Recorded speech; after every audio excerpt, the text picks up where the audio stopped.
माणगाव येथे विशाल हिंदू संमेलन उत्साहात संपन्न. माणगाव शहरात शनिवार दिनांक 25 एप्रिल रोजी सायंकाळी 4:30 वाजता आयोजित करण्यात आलेले विशाल हिंदू संमेलन अत्यंत उत्साहपूर्ण वातावरणात यशस्वीरित्या संपन्न झाले. माणगाव व परिसरातील हिंदू बांधव भगिनी मोठ्या संख्येने उपस्थित राहिल्यामुळे संमेलनाला भव्य स्वरूप प्राप्त झाले होते. कार्यक्रमाची सुरुवात भारतमाता पूजनाने प्रमुख पाहुण्यांच्या हस्ते करण्यात आली. उपस्थित मान्यवरांचे पुष्पगुच्छ व पुस्तक देऊन सन्मानपूर्वक स्वागत करण्यात आले. संमेलनाचे अध्यक्ष ॲडव्होकेट केदार गांधी यांनी आपल्या प्रास्ताविक व मनोगतात हिंदू समाजाच्या एकतेचे महत्त्व अधोरेखित केले. समाज विविध स्तरात विभागला गेला असून बलशाली राष्ट्र उभारण्यासाठी सर्वांनी एकत्र येणे आवश्यक असल्याचे त्यांनी सांगितले. सौ अश्विनी समेळ यांच्या किशोरी विकास प्रकल्पांतर्गत मुलींनी लाठीकाठीचे आकर्षक प्रात्यक्षिक सादर करून उपस्थितांची दाद मिळविली. राष्ट्रीय स्वयंसेवक संघ रायगडचे संघचालक श्री शिवराज भागवत यांनी आपल्या मार्गदर्शनपर भाषणात संघाच्या 100 वर्षाच्या कार्याचा आढावा घेत समाजातील बदलत्या परिस्थितीवर भाष्य केले. साक्षी कामत यांनी पंचपरिवर्तन या विषयावर प्रभावी मांडणी करत स्वबोध, कुटुंब प्रबोधन, सामाजिक समरसता, पर्यावरण संरक्षण आणि नागरिक कर्तव्य या 5 महत्त्वाच्या मुद्द्यांवर उपस्थितांना मार्गदर्शन केले. प्रमुख व्याख्याते सौरभ करडे यांनी आपल्या ओघवत्या शैलीत छत्रपती शिवाजी महाराज व संभाजी महाराज यांच्या कार्याची आठवण करून देत हिंदवी स्वराज्याचे महत्त्व अधोरेखित केले. वारकरी संप्रदायाच्या सर्वसमभावाच्या परंपरेवरही त्यांनी प्रकाश टाकला. कार्यक्रमाचे सूत्रसंचालन दीपक गुजर यांनी केले. कार्यक्रमाच्या शेवटी भरत काळे यांनी उपस्थित सर्वांचे आभार व्यक्त केले. कार्यक्रमाच्या यशासाठी योगदान देणाऱ्या सर्वांचे विशेष आभार त्यांनी व्यक्त केले. शेवटी पसायदानाने संमेलनाची सांगता करण्यात आली आणि सर्वांना महाप्रसाद ग्रहण करण्याचे आवाहन करण्यात आले. सर्व हिंदू संमेलन समिती कार्यकर्ते, सर्व बंधू भगिनी यांच्या नियोजनातून हिंदू संमेलन अत्यंत उत्साहपूर्ण वातावरणात संपन्न झाले. आजच्या विराट हिंदू संमेलनाचे अध्यक्ष ॲडव्होकेट माननीय श्री केदारजी गांधी यांचं शिक्षण LLB पर्यंत झालेलं आहे. 2005 पासून माणगाव येथे दिवाणी व फौजदारी न्यायालयात वकिलीचा ते व्यवसाय करतात. सामाजिक कार्यात नेहमी सक्रिय असतात. माणगावमधील श्री स्वामी समर्थ ट्रस्टचे अध्यक्ष आहेत. तसेच दत्तयात्रा कमिटीचे देखील ते अध्यक्ष आहेत. पत्रकार संघाकडून वकिली क्षेत्रातील कार्याबद्दल त्यांना पुरस्कार देखील मिळालेला आहे. गोकुळी शहर पतपेढीचे ते संचालक आहेत. मी ॲडव्होकेट माननीय श्री केदारजी गांधी यांना विनंती करतो की त्यांनी आजच्या या सकल हिंदू संमेलनाचं प्रास्ताविक करावं.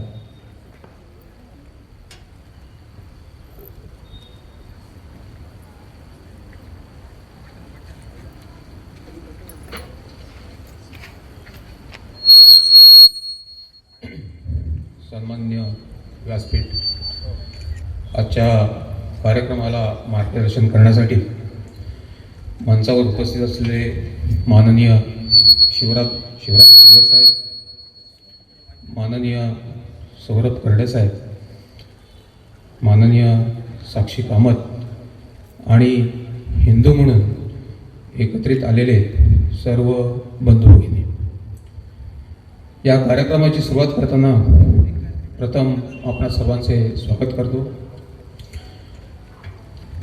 साधारण 20 दिवसापूर्वी माणगावातील प्रतिष्ठित मंडळी, त्यामध्ये माणगाव शिक्षण प्रसारण मंडळाचे अध्यक्ष माननीय राजीव साबळे साहेब, माझे सहकारी सचिन देसाई, रामनवमी उत्सव कमिटीचे अध्यक्ष माननीय शेखर गोडबोले आणि त्यांचे सहकारी अशोक धारिया, मेथा मॅडम, पुराणिक काका घाणेकर, काळे सर, शेडगे सर, गुजर सर, देशपांडे सर आणि इतर सहकारी यांच्यामध्ये झालेल्या चर्चेतून माणगाव येथे हिंदू संमेलन भरवण्यासंदर्भात त्या चर्चेमध्ये एकमत झालं आणि त्यानुसार सर्वांच्या सहकार्याने आजच्या हिंदू संमेलनाचा कार्यक्रम या ठिकाणी आयोजित करण्यात आलेला आहे. आपण हिंदू म्हणून एकत्र येणे ही काळाची गरज आहे. हिंदूंवर होणारे अत्याचार, आघात जर आपण पाहिले तर आपण एकत्र आल्याशिवाय त्याचा प्रतिकार करणे निश्चितपणे शक्य नाही. त्यामुळे या समस्यांना निराकरण करणे आवश्यक असल्यामुळे आपण एकत्र आल्याशिवाय पर्याय नाही. आजच्या कार्यक्रमाचे प्रमुख वक्ते आपल्याला याबाबत निश्चितपणे मार्गदर्शन करतीलच. त्यामुळे आपला जास्त वेळ न घेता या हिंदू संमेलनाचे प्रास्ताविक मी या ठिकाणी थांबवतो आणि कार्यक्रमाच्या पुढील अंगाकडे वळण्यासंदर्भात सूत्रसंचालकांना विनंती करतो. धन्यवाद. जय हिंद, जय महाराष्ट्र. धन्यवाद कांदे साहेब. ज्यांच्या विचारांनी हिंदुत्वाला धार मिळते, जे आपल्या ओजस्वी वाणीने समाज जागृत करतात, असे आजचे प्रमुख वक्ते पाहुणे यांच्या स्वागताचा हा क्षण. आजच्या विराट हिंदू संमेलनाचे प्रमुख अतिथी माननीय श्री शिवराजजी वसंत भागवत, आपण राष्ट्रीय स्वयंसेवक संघाचे रायगड जिल्ह्याचे माननीय संघचालक आहात.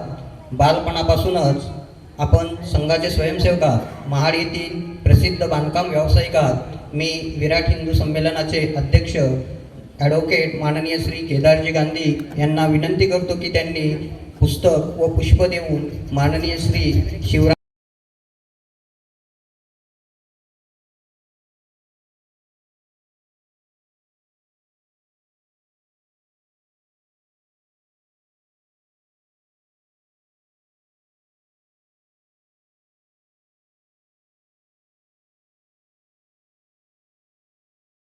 महेश करडे आपला 2008 सालापासून महाराष्ट्रात शिवचरित्रावरील व्याख्याता म्हणून प्रवास सुरू आहे. आपली आज घडीला 2500पेक्षा जास्त व्याख्याने झालेली आहेत. राजधानी किल्ले रायगडावर लाखो शिवभक्तांच्या सहभागात दरवर्षी शिवराज्याभिषेक सोहळा संपन्न होतो. राज्याभिषेक सोहळ्याला राज्याभिषेकाच्या आधी पहाटे लाखो लोकांसमोर इतिहासाचा जागर करणारी शिवव्याख्यान सेवा होत आहे आणि ती गेली 12 वर्ष आपण करत आहात. आपण शिवचरित्रावर आधारित अनेक पुस्तकांचंही लेखन केलेलं आहे. मी हिंदू संमेलनाचे अध्यक्ष ॲडव्होकेट माननीय श्री केदारजी गांधी यांना विनंती करतो की त्यांनी संमेलनाचे प्रमुख वक्ते माननीय श्री सौरभजी महेश करडे यांचंही पुस्तक व पुष्प देऊन स्वागत करावं. प्रमुख वक्त्या माननीय सौ साक्षी सुजित कामत मॅडम, आपलं शिक्षण BA पर्यंत झालं आहे. आपण अरुंधती शाखा माणगाव येथे कार्यवाहिका म्हणून जबाबदारी पार पाडत आहात. मी विराट हिंदू संमेलनाचे अध्यक्ष ॲडव्होकेट माननीय श्री केदारजी गांधी यांना विनंती करतो की त्यांनी संमेलनाच्या प्रमुख वक्त्या माननीय सौ साक्षी कामत मॅडम यांचं पुस्तक व पुष्प देऊन स्वागत करावं. भारत मातेला प्रणाम करते व इथे उपस्थित असलेले मान्यवर आणि सर्व जमलेले बंधू आणि भगिनी यांना मी नमस्कार करते. आज आपण इथे हिंदू समाज एकत्र येण्यासाठी जो काही कार्यक्रम आखलेला आहे त्यासाठी आपण इथे उपस्थित आहोत. आज माझा विषय आहे पंचपरिवर्तन. पंचपरिवर्तन काय तर संपूर्ण हिंदू समाजाला जागृत करण्यासाठी व त्यांच्यातल्या सज्जन शक्तीचा शोध घेण्यासाठी पंचपरिवर्तन ही संकल्पना संघ परिवार व समिती यांनी दोघांनी मिळून ही राबवलेली आहे. आज संघाला 100 वर्ष पुरी झालेली आहेत आणि समितीला 90 वर्ष पुरी झाली आहेत. ह्याच कारणाने पंचपरिवर्तन ह्या वर्षी आपण आयाम हातात घेतलेला आहे. तर आपल्याला ह्या संकल्पनेतून सगळ्या संघ परिवाराने आणि इतर सगळ्या समाजाने प्रत्येक घटकापर्यंत पोहोचण्याचा निर्धार केलेला आहे. पंचपरिवर्तन म्हणजे काय तर स्वदेश, कुटुंब प्रबोधन, सामाजिक समरसता, पर्यावरण आणि नागरिक कर्तव्य हे 5 मुद्दे जर प्रत्येकाने अवलंबले तरी सुद्धा एक खूप चांगलं आपलं हिंदू राष्ट्र निर्माण होऊ शकतं. स्वदेश म्हणजे काय? स्वदेशी म्हणजे तरी काय? जग किती जवळ आले तरी आपल्याला माहितीये की आपल्या मातीची ओढ आपल्याला कायम असते.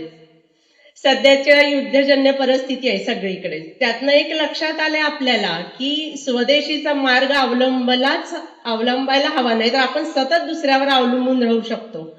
त्यामुळे आपल्याला एक गोष्ट शिकायची की जेवढे आपल्याला स्वदेशी गोष्टी वापरता येतील तेवढे आपण प्रयत्न तर नक्कीच करू शकतो.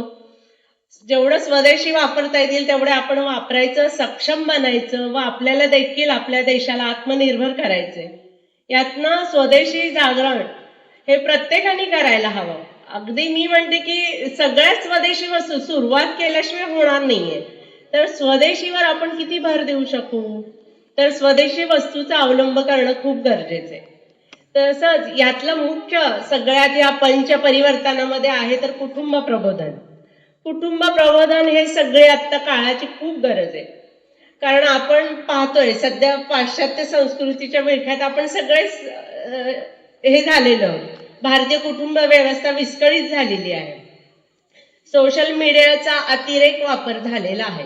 कुटुंबामध्ये घरात 5-6 माणसं जरी असली ना तरी सुद्धा संवाद एवढा कमी झालेला आहे, कोणाचा कोणाला संवादच नाहीये. कुठे कोण जातं येतं, एक धर्मशाळा असते ना फक्त जेवणापुरती घरात येणं, आणि जेवताना सुद्धा प्रत्येकाच्या हातात मोबाईल. कुणाला काही माहित नाही, मी मेसेज टाकतो तुला मग कळेल. अरे पण प्रत्यक्ष कोणी सांगून जायलाही तयार नाही, एवढं आपण सोशल मीडियाच्या आहारी गेलेलो आहोत. कुटुंब प्रबोधनाची आज खूप आपल्याला गरज आहे, कारण आपण आपली संस्कृती सुद्धा त्यात ऱ्हास करत चाललेलो आहोत. आता परवा कुटुंब प्रबोधनाचा एक सर्वे करण्यात आला. एक बिल्डिंग होती, ती 36 त्यात फॅमिली राहत होत्या, घरं राहत होती. तर त्या सर्वे करण्यात आला की त्या 36 मधल्या 30 घरामध्ये संध्याकाळचा दिवा देखील लावला जात नाही. त्या घरात तुळशी वृंदावन नाही. आम्हाला वेळ नाही, करिअर करतो आम्ही, सध्या जमतच नाही. एक दिवा लावण्यासाठी किती काही सेकंद पुरतात. तो दिवापेक्षा एक सकारात्मक ऊर्जा मिळते आपल्या सगळ्यांनाच एक दिवा लावण्यामुळे. पण हे सुद्धा आता आपल्या हिंदू घरातनं होत नाही. ती पूर्वी दिवा लावून एक शुभंकरोती म्हटली जायची. म्हणजे अशा छोट्या गोष्टी सुद्धा आपण विसरत चाललेलो आहोत. तर संघ परिवाराने म्हणून कुटुंब प्रबोधन ह्या वर्षी जास्ती करून ह्याच्यावर अभ्यास करायचं ठरवलंय. एकत्र तुम्ही राहता ना घरात, मग दिवसातनं एकदा तरी सगळ्यांनी एकत्र येऊन भोजन करा. एका वेळचं तरी का होईना, 2 वेळचं जमत नाही. आता आपल्याला प्रत्येकाला माहित आहे, जो तो कामानिमित्ताने बाहेर जातो. एक वेळ तरी या, एकत्र भोजन करा, तुम्ही गप्पा गोष्टी करा, दिवसभरात काय घडलं काय नाही यावर चर्चा करा. आता सगळ्यात जास्त आपल्याला गरज आहे ती कुटुंब प्रबोधनाची. एकंदरीतच काय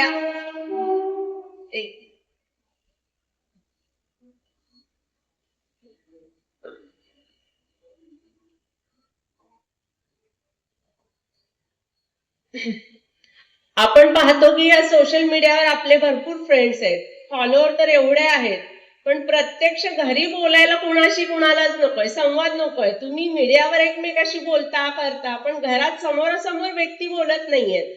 ह्यातनं एकच आपण घ्यायचंय की जास्तीत जास्त संवाद साधायचे आपल्या कुटुंबाशी. जोपर्यंत आपण आपल्या कुटुंबाशी संवाद साधत नाही तोपर्यंत आपण बाहेरच्याशी संवाद चांगल्या प्रकारे साधू शकत नाही. कारण आपण आपल्याच माणसांना जर वेळ देत नसू तर तुम्ही बाहेर काय वेळ देणार आहात आणि काय संवाद साधणार आहात. तर सगळ्यात जास्त गरज आहे ती कुटुंब व्यवस्था जपण्याची आणि कुटुंब प्रबोधन करण्याची. त्यातला तिसरा विषय आहे सामाजिक समरसता. सामाजिक समरसता म्हणजे काय? आमच्याकडे असं नाही, आमच्याकडे तसं असतं. म्हणजे जो तो माझा मीपणा घेऊन कुठेतरी फिरतोय सध्या, तर तसं न करता आज उच्च नीच, गरीब श्रीमंत असे सगळे भेदभाव आपल्याला सोडायला हवेत आणि एकत्र येऊन कुठेतरी समाजासाठी आपण काहीतरी करणं भाग आहे हे प्रत्येकाने मनात ठेवायला पाहिजे की हो मी काहीतरी करतो. अगदी म्हणजे खूप मोठं नाही, खारीचा वाटा प्रत्येकाने जरी उचलला तरी खूप काही साध्य होण्यासारखं आहे. त्यामुळे काय होईल, सामाजिक आर्थिक स्थैर्य बांधण्यास आपल्याला मदत होईल. व इतर अगदी तेढ निर्माण करणारे परकीयच पाहिजे असे काही नाही, स्वकीय सुद्धा आपल्याकडे भरपूर आहेत तेढ निर्माण करणारे. अशाने काय होईल, सगळे जर एकत्र आले, जर व्यवस्थित राहिले तर आपल्याला आर्थिक स्थैर्य सुद्धा मिळेल आणि आपल्याला एक सामाजिक समरसता पण साधता येईल. त्याने आपण ह्या विषयावर आपण ह्या वर्षी संघानी कशाला पूर्ण प्रत्येक व्यक्तीने काम करण्याची गरज आहे. सगळ्यांनी एकत्र यायचं, मीपणा सोडून एकत्र येऊन कुठेतरी काम करायला शिका तुम्ही. चौथा विषय पर्यावरण. खरं तर हा काही आत्ता घेण्यासारखा नाही. हा आपण बरेच वर्ष ऐकत आलोय, पर्यावरणाचा ऱ्हास होतोय, पर्यावरणाचा ऱ्हास होतोय. मला वाटतं आम्ही शाळेत असल्यापासूनच आपण ऐकत आहोत की पर्यावरणाचा ऱ्हास कसा होतोय. सर्व ही आपल्यालाच नाही, सर्व जगाला भेडसावणारी समस्या आहे, म्हणजे पर्यावरण. आपल्याला सगळ्यात महत्वाचं काय, वाढलेला प्लॅस्टिकचा वापर, बेसुमार वृक्षतोड आणि हे सगळं त्यामुळे झालंय की ऋतुचक्र सगळं बिघडलंय. अवेळी पाऊस येणं, तापमानात होणारी प्रचंड वाढ, या समस्येला आपण छोट्या छोट्या गोष्टीतनं उपाय काढायला हवेत. एखाद्या चांगल्या जागृत अभ्यासू ह्याच्याकडनं अभ्यास घेऊन कुठेतरी काम करणं गरजेचं आहे. दरवर्षी कुणीतरी संकल्प करा, नाही मी एक तरी झाड लावेन नाही तर ते जगवेन सुद्धा. आपण स्वतःपुरती स्वतःमध्ये जरी बदल केला तरी भरपूर बदल होण्यासारखा आहे. इतरांना बदल करायला लावायची गरजच नाही. आपण प्रत्येकाने ठरवलं, हो मी ह्या वर्षी बदलेन, आपण प्रत्येकाने बदलायचं ठरवलं तरी सुद्धा पर्यावरणाचा बऱ्यापैकी संतुलन साधलं जाईल. पाचवा विषय आहे नागरी कर्तव्य. प्रत्येकाला आपले अधिकार मात्र माहिती असतात हा, कारण प्रत्येक व्यक्तीला संविधानाने अधिकार दिलाय. हे प्रत्येक नागरिक त्या बाबतीत जागरूक आहे, पण ह्याच्या अधिकाराबरोबर कर्तव्य पण दिलंय या बाबतीत कोणाच्या लक्षात येत नाही की आपल्याला कर्तव्य पण आहेत अधिकारासोबत. तर काय होतं, बरेच वेळा अधिकार नियम म्हणजे काय, नियमानुसार गाडी चालवायची, सिग्नल तोडायचं नाही. आपण मोबाईलवर मेसेज येतात बरेच वेळा, आपण विचारच करत नाही, फॉरवर्ड करत राहतो. अरे तो मेसेज फेक आहे का, तो बरोबर आहे का, याचा काहीही विचार करत नाही. त्या नुसत्या मेसेजवरून आपण पाहतो दंगली मारामारी झालेल्या आहेत. थोडा विचार करा, तो मेसेज योग्य आहे अयोग्य आहे, तो विचार न करता आपण तो पुढे पाठवत राहतो. तर हे कुठेतरी थांबायला हवंय. त्यातनं काय होईल, इतरांनाही जागृत करा तुम्ही. आपण नुसतं एकट्याने जागृत होऊन उपयोगाचं नाहीये. काही नियमांचं पालन केलं तर कायदा आणि सुव्यवस्थेचा पण ताण याच्यावर खूप कमी होईल. त्यामुळे थोडक्यात काय, पंचपरिवर्तन हे केवळ संघ परिवाराचे काम नसून समाजातील प्रत्येक व्यक्तीने यात सहभाग घ्यावा. भारताला परमवैभवाकडे नेण्यासाठी हातभार लावावा, हेच यातून अपेक्षित आहे. हे पंचपरिवर्तनाचे जी 5 सूत्र आहेत, स्वदेशी, कुटुंब प्रबोधन, सामाजिक समरसता, पर्यावरण, नागरी कर्तव्य, हे कुठेतरी आपण आत्मसात करायला हवे आणि आपण आत्मसात करून इतरांनाही त्यात सहभागी करून घेणं अपेक्षित आहे. हेच यातून आपल्याला साध्य करायचं आहे. धन्यवाद. संमेलनाचे माननीय अध्यक्ष ॲडव्होकेट गांधी या ठिकाणी संमेलनासाठी प्रमुख वक्ते आणि आमच्यासमोर ज्यांनी पंचपरिवर्तनाचा विषय मांडला त्या कामत्वेने, जेव्हा एखाद्या कार्यक्रमामध्ये बोलायची वेळ येते तेव्हा एक वाक्य मला कानात आठवतं आणि ते वाक्य आपल्या सगळ्यांना माहिती आहे. माझ्या तमाम हिंदू बांधवांनो आणि भगिनींनो, हे कोणाचं वाक्य आहे मी सांगायला नको. शिवाजी पार्कवरच्या दरवर्षीच्या होणाऱ्या मेळाव्यामधलं हे पहिलं वाक्य आहे. मी जेव्हा या वाक्याचा विचार करतो आणि आज जेव्हा मला या ठिकाणी हे वाक्य बोलायची वेळ येते तर त्याच्यामध्ये मी थोडा एक बदल करतो आहे. माझ्या समोर जमलेल्या तमाम हिंदू बांधवांनो आणि भगिनींनो असं म्हणण्यापूर्वी संख्येने कमी होत जाणाऱ्या हिंदू बांधवांनो आणि भगिनींनो असं मला म्हणायची पाळी आलेली आहे. विराट हिंदू संमेलनाच्या निमित्ताने, विशाल हिंदू संमेलनाच्या निमित्ताने सर्व ठिकाणी अशी संमेलनं सुरू आहेत. मम दीक्षा हिंदू रक्षा, मम मंत्र समानता, हिंदवा सोदरा सर्वे, न हिंदू पतितो भवे. हे आपण जितक्या सहजतेने आत्ता उच्चारतो, तर अशी उच्चारण्याची हिंमत किंवा अशी उच्चारण्याची स्थिती 100 वर्षापूर्वी नव्हती. डॉक्टर हेडगेवारांनी जेव्हा संघाची स्थापना केली, तो कालखंड असा होता की 4 हिंदू जर एकत्र आणायचे असतील तर त्यांच्या खांद्यावर 5वा आडवा झोपलेला पाहिजे, तर 4 हिंदू एकत्र येतात आणि एका दिशेने जातात, असं उपहासाने म्हटलं जायचं.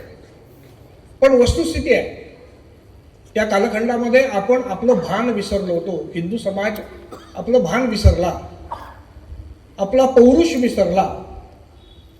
आणि म्हणून पूजनीय डॉक्टरांनी दीर्घ चिंतन केल्यानंतर असं त्यांच्या लक्षात आलं, पारतंत्र्याचा कालखंड तो होता आणि म्हणून पारतंत्र्य गेलं तरी सुद्धा हिंदू समाज जर या देशाचा स्वतःचा असा विचार करणारा जर राहिला नाही, विचार करता झाला नाही, तर आज काही हजार किलोमीटरवरून आलेले इंग्रज जातील आणि त्यांची जागा दुसरं कोणीतरी घेईल. आणि म्हणून सामान्यतला सामान्य हिंदू जो या देशाचा मूलभूत घटक आहे, अंगभूत घटक आहे, त्याच्या मनामध्ये आणि त्याच्या शरीराचं परिवर्तन घडवलं पाहिजे. त्याची मानसिकता आपल्याला तयार करावी लागेल आणि स्वतःबरोबरच स्वतःच्या कुटुंबाचा आणि कुटुंबाचं धारण करणाऱ्या समाजाचा विचार करण्याची मनोवृत्ती त्याच्यामध्ये बिंबवावी लागेल. असा विचार करून राष्ट्रीय स्वयंसेवक संघाची स्थापना झाली. रोज संध्याकाळी एकत्र यावं, बलोपासना करावी, आपल्या गौरवशाली इतिहासाचं स्मरण करावं आणि समाजाच्या कामासाठी मातृभूमीचं ध्येय, मातृभूमीची सेवा करण्याचं ध्येय आपण निश्चित करावं. असं तंत्र, शाखा तंत्र पूजनीय डॉक्टरांनी हिंदू समाजाला देण्याचं ठरवलं.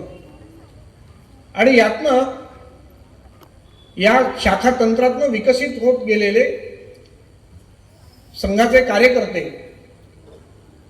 कुठल्याही पद्धतीची मानसन्मानाची, कुठल्याही पद्धतीच्या मानधनाची अपेक्षा न करता केवळ डॉक्टरांच्या शब्दाखातर आपलं जीवन संघटनेसाठी वाहणारी एक कविता मला आठवते, ज्याचं शेवटचं ओळ असं आहे, नाही चिरा नाही पणती.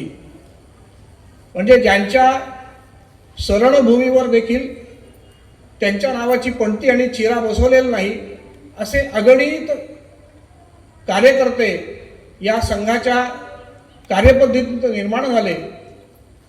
देशभर डॉक्टरांनी ज्या ज्या ठिकाणी त्यांना पाठवलं, शिक्षणासाठी पाठवलं, त्या ठिकाणी ते शिकायला गेले. त्या ठिकाणची भाषा येत नव्हती, ओळख फार नव्हती. डॉक्टर हेडगेवार जेव्हा अनुशीलन समितीचं काम करायचे कलकत्त्याच्या मेडिकल कॉलेजमध्ये असताना, त्यावेळेस क्रांतिकारकांच्या बरोबर असलेला संबंध आणि त्यातून देशभर झालेल्या व्यक्तींच्या ओळखी, या ओळखीच्या आधारावर कार्यकर्त्यांना वेगवेगळ्या ठिकाणी पाठवलं. आणि ज्या आत्मविश्वासाने त्यांनी हिंदू समाजाला संघटित करायचं ठरवलं आणि अपार मेहनत केली. म्हणजे काही कार्यकर्त्यांना तर ज्या भागात पाठवलं तिथली भाषा देखील येत नव्हती. त्यामुळे व्यवहारामध्ये काय बोलायचं, आपण उपाशी आहोत. कुटुंब प्रबोधनाचं महत्त्व सांगितलंय. तर मनोभूमिका परिवाराची असते. अशी मनोभूमिका त्या त्या क्षेत्रामध्ये उभी करण्याचं काम, मग वनवासी कल्याण आश्रमाच्या माध्यमातून वनवासी बंधूंसाठी त्यांच्या जीवनातलं परिवर्तन घडवणं असेल, विद्यार्थी क्षेत्रामध्ये अखिल भारतीय विद्यार्थी परिषदेसारखी संघटना निर्माण झाली असेल, कामगार क्षेत्रामध्ये भारतीय मजदूर संघासारखी आहे, धार्मिक क्षेत्रामध्ये विश्व हिंदू परिषदेची स्थापना आहे, ती देखील याच कालखंडात झालेली आहे. विश्व हिंदू परिषदेच्या स्थापनेच्या पूर्वीचा इतिहास, संघ कार्यकर्ते आणि पूजनीय डॉक्टर बाबासाहेब आंबेडकर यांचा मिलिंद महाविद्यालयामध्ये झालेला एक संवाद आहे. संघाच्या शाखेवर बाबासाहेब आंबेडकर आलेले होते.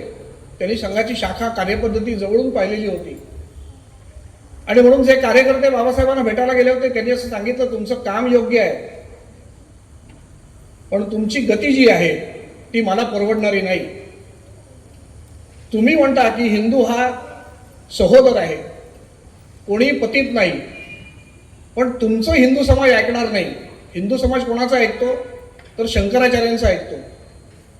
आणि जर शंकराचार्यांनी असं म्हटलं न हिंदू पतितो भवेत तर समाज ऐकेल, असा तो संवाद होता. दत्तोपंत ठेंगडी नावाचे एक प्रमुख कार्यकर्ते, ज्येष्ठ प्रचारक हे बाबासाहेबांच्या संपर्कात नेहमी असत आणि त्यांचा हा संवाद त्यांनी एका पुस्तकामध्ये नमूद केलेला आहे. आणि हा सूत्रबद्ध दुवा पकडून देशभरातले जे शक्तिपीठ आहेत, शंकराचार्यांची 4 पीठं आणि 52 उपपीठं, या सर्व महंतांना एकत्र करण्याचं काम आणि सांदीपनी आश्रमामध्ये 1964 साली न हिंदू पतितो भवेत असं सर्व शंकराचार्यांनी एकत्र येऊन म्हणणं, हे परिवर्तन पुढच्या 25 वर्षात झालेलं आहे.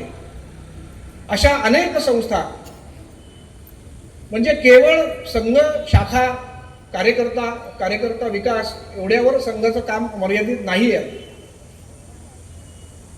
समाज परिवर्तनाचे जे जे बिंदू आहेत किंवा समाजाची जी जी आवश्यकता आहे ती आवश्यकता लक्षात घेऊन त्या पद्धतीने काम उभं करणं हे पुढच्या 25 वर्षामध्ये संघाच्या रचनेमध्ये झालेलं आहे. तिसरा टप्पा जो 25 वर्षाचा आहे त्या कालखंडामध्ये संघावर 2 वेळा बंदी येऊन गेली, संघ विचारांवर 2 वेळा बंदी येऊन गेली. परंतु आपल्या समाजाच्या विरोधात आपण कसं उभं राहायचं, त्यामुळे पहिल्या संघबंदीच्या वेळेस अनेक संघ स्वयंसेवकांना समाजांनी, आता एक शब्दप्रयोग आपल्या सगळ्यांना माहिती आहे, मॉब लिचिंग, तर अशा पद्धतीचं स्वयंसेवकांवर त्या काळात प्रहार झाले होते. परंतु पूजनीय गुरुजींनी सांगितलं, ज्या समाजाचं संघटन करायचं आहे त्याच्यावर प्रतिहल्ला आपण करायचा नाही, आपण सोसायचं, सहन करायचं. आणि केवळ शांत राहिल्यामुळे, प्रतिकार न झाल्यामुळे संघबंदी बाजूला झाल्यानंतर तिप्पट वेगाने संघाच्या शाखा सर्वत्र पसरल्या आणि संपूर्ण देशामध्ये संघाच्या विचारांचं, शाखांचं आणि संघ परिवारातल्या संस्थांचं हे जाळं निर्माण व्हायला सुरुवात झाली. समाजाचं असं कुठलंही क्षेत्र नाही ज्या ठिकाणी सेवेची गरज आहे आणि तिथे संघ स्वयंसेवक पोचले नाही. सेवा हा समाजाचा सेवा करणं, समाजाची सेवा करणं हा स्वयंसेवकाच्या मनातला स्थायी भाव असला पाहिजे, अशी जडणघडण संघाच्या कार्यक्रमांमधून होत असते. आणि ज्या समाजाचं हिंदू संघटन म्हणून काम करतो संघ 100 वर्ष, त्या समाजाला बरोबर घेऊन आता आपण संमेलनं केली पाहिजे, हिंदू संमेलनं केली पाहिजेत, असा विचार करून आपण संघाच्या शताब्दी वर्षामध्ये आपल्याला कुटुंब प्रबोधनाच्या याच्यामध्ये त्यांनी सांगितलं की कल्चरल मार्क्सिझम हा आपल्या सगळ्यांना कसा विळख्या घातलेला आहे आपल्या कुटुंबाला. म्हणजे वाढदिवस साजरा करायचा असेल तर पुढचं मी बोलत नाही, आपल्या सगळ्यांच्या डोळ्यासमोर आलं, केक आणला जातो, तो कापला जातो, टाळ्या वाजवल्या जातात. आपल्या मातृभाषेतनं आपल्या घरच्या मुलीला आपण आपल्या मातृभाषेतनं शुभेच्छा देत नाही. चिंतनीय अवस्था आहे. आणि म्हणून मी पहिल्या वाक्यामध्ये असं म्हटलं होतं की संख्येने कमी कमी होत जाणाऱ्या माझ्या हिंदू भगिनींनो आणि बांधवांनो. आणि मग अशी चिंता समाजाला एकत्र येऊन, हिंदू समाज म्हणून एकत्र येऊन करेल का? स्वतःची चिंता करेल का? 4 प्रकारच्या शक्ती आहेत. या 4 प्रकारच्या शक्ती विविध प्रकारे जगावर राज्य करू पाहतात. त्या शक्तींची ओळख काय आहे? एव्हेंजलिस्ट ख्रिश्चॅनिटी, रॅडिकल इस्लाम, कल्चरल मार्क्सिझम आणि ग्लोबल मार्केट फोर्सेस या ज्या 4 शक्ती आहेत, या 4 शक्तींच्या आहारी आपण हळूहळू चाललेले आहोत. ग्लोबल मार्केट फोर्सेसच्या आहारी जाण्याचं 1990चा जो डंकेल गॅट करार होता तिथूनही सुरुवात झालेली आहे. आणि बहुराष्ट्रीय कंपन्या जेव्हा आमच्याकडे यायला लागल्या तेव्हा त्यांनी असं म्हटलं की आम्ही आमची वस्तू केवळ विकणार नाही आहोत, तर आम्ही तुमच्या सवयी बदलू. 90च्या कालखंडापासून आज आपण आपल्या घरातला होणारा प्रत्येक वाढदिवस हा केक कापून साजरा केला जातो. आम्हाला कळलंच नाही, निरंजनाने औक्षण करायचं असतं ते विसरलो. ज्या दिवशी औक्षण करायचं त्या दिवशी आम्ही मेणबत्ती फुंकून घालवतो, कळलंच नाही आम्हाला. विविध प्रकारच्या स्पर्धा मग युग निर्माण करायचं आणि त्याच्यामध्ये समाजाचं विघटित स्वरूप निर्माण करायचं. मातृशक्तीला सौंदर्याची स्पर्धा असू शकते का कधी? मुलीला मिळालेलं जे रूप आहे ते तिच्या आई वडिलांकडनं मिळालेलं आहे. ते नीटनेटकं ठेवणं इथपर्यंत समजू शकतो, पण त्याचं प्रदर्शन, त्याच्या स्पर्धा, अशा पद्धतीच्या वेगवेगळ्या कल्पना आपल्यासमोर मांडून हळूहळू आपल्याला आपल्या स्वत्वाची जाणीव नष्ट होणं, नष्ट करणं, जाणून बुजून नष्ट करणं हा दीर्घकाळ चाललेला प्रयत्न आहे. आणि म्हणून आपण हिंदू म्हणून जेव्हा एकत्र येतो, आपण येत नाही का? एकत्र येतो ना. रामनवमीची मिरवणूक आहे, माणगाव सारखी मिरवणूक तर अख्ख्या रायगड जिल्ह्यात निघत नाही. जोरदार मिरवणूक निघते रामनवमीची, पण नंतर सगळं शांत होतं. परवा एक लोणेऱ्यामध्ये घटना घडली. जागृत हिंदू समाजाचं लक्षण नाही आहे. 5,000ची 10,000ची मिरवणूक झाली, उपयोग नाही. आणि म्हणून याची वारंवारता आपल्याला लक्षात आली पाहिजे. वारंवार हिंदू म्हणून आपण एकत्र आलं पाहिजे, याची सवय लागावी. आणि हिंदू समाजाच्या विषयीचं, हिंदू समाजासमोरच्या आव्हानांचं आपण चिंतन करावं आणि त्यातनं मार्ग काढण्याचा प्रयत्न करावा. अशा कालखंडामध्ये आपण एकत्र आलेले आहोत. भविष्यातली पिढी घडवायची आपल्याला. आमच्या मागच्या पिढीने आम्हाला स्वातंत्र्य मिळवून दिलं, आम्ही आमच्या पुढच्या पिढीला काय देणार आहोत?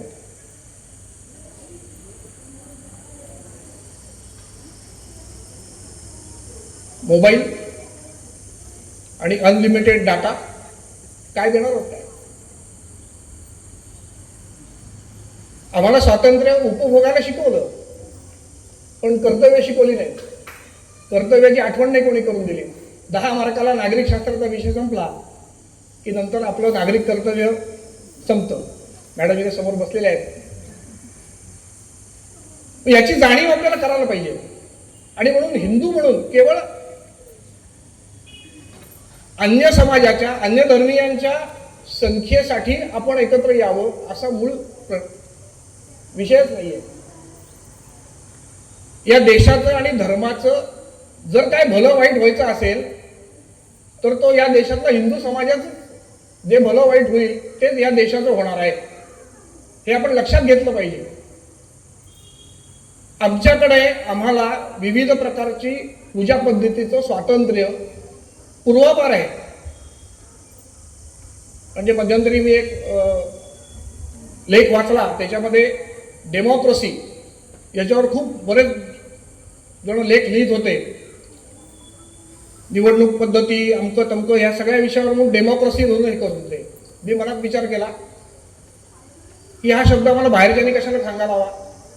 आमच्याकडे पूर्वापार उपासना पद्धतीचं स्वातंत्र्य आहेच. ज्याला जो देव आवडतो तो त्याची उपासना करतो. या इथे बसले समोर पुराणिक काका, त्यांनी असं म्हटलं यांना की परवा स्वामींच्या पादुका येणार आहेत, आपण दर्शन घ्यायला जाऊ. नाही, अक्कलकोट स्वामींचं नाही, मी गजानन महाराजांची पोथी वाचतो. मी त्यांच्या उत्सवा आणि त्या पोथी वाचण्याचा कार्यक्रम आहे, तिथे मी जाणार आहे. आम्हाला उपासना पद्धतीचं स्वातंत्र्य आहे. पण हे स्वातंत्र्य लयास जात नाही ना. उपासना होत नाही ना, तर उपासना करणं गरजेचंच आहे ना. तर ती होते का? आपल्या कुटुंबामध्ये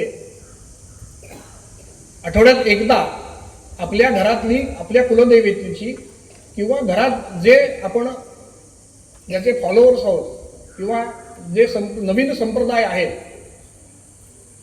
अधिष्ठान काही जणांनी घेतलेली असतात, दत्त संप्रदायाचे अधिष्ठान असतं, तर त्या संप्रदायाचं किंवा त्या आराध्याचं आपल्या घरामध्ये घरातील सर्व सदस्य एकत्र जमून एखाद्या दिवशी आपण आरती करतो का, भजन करतो का?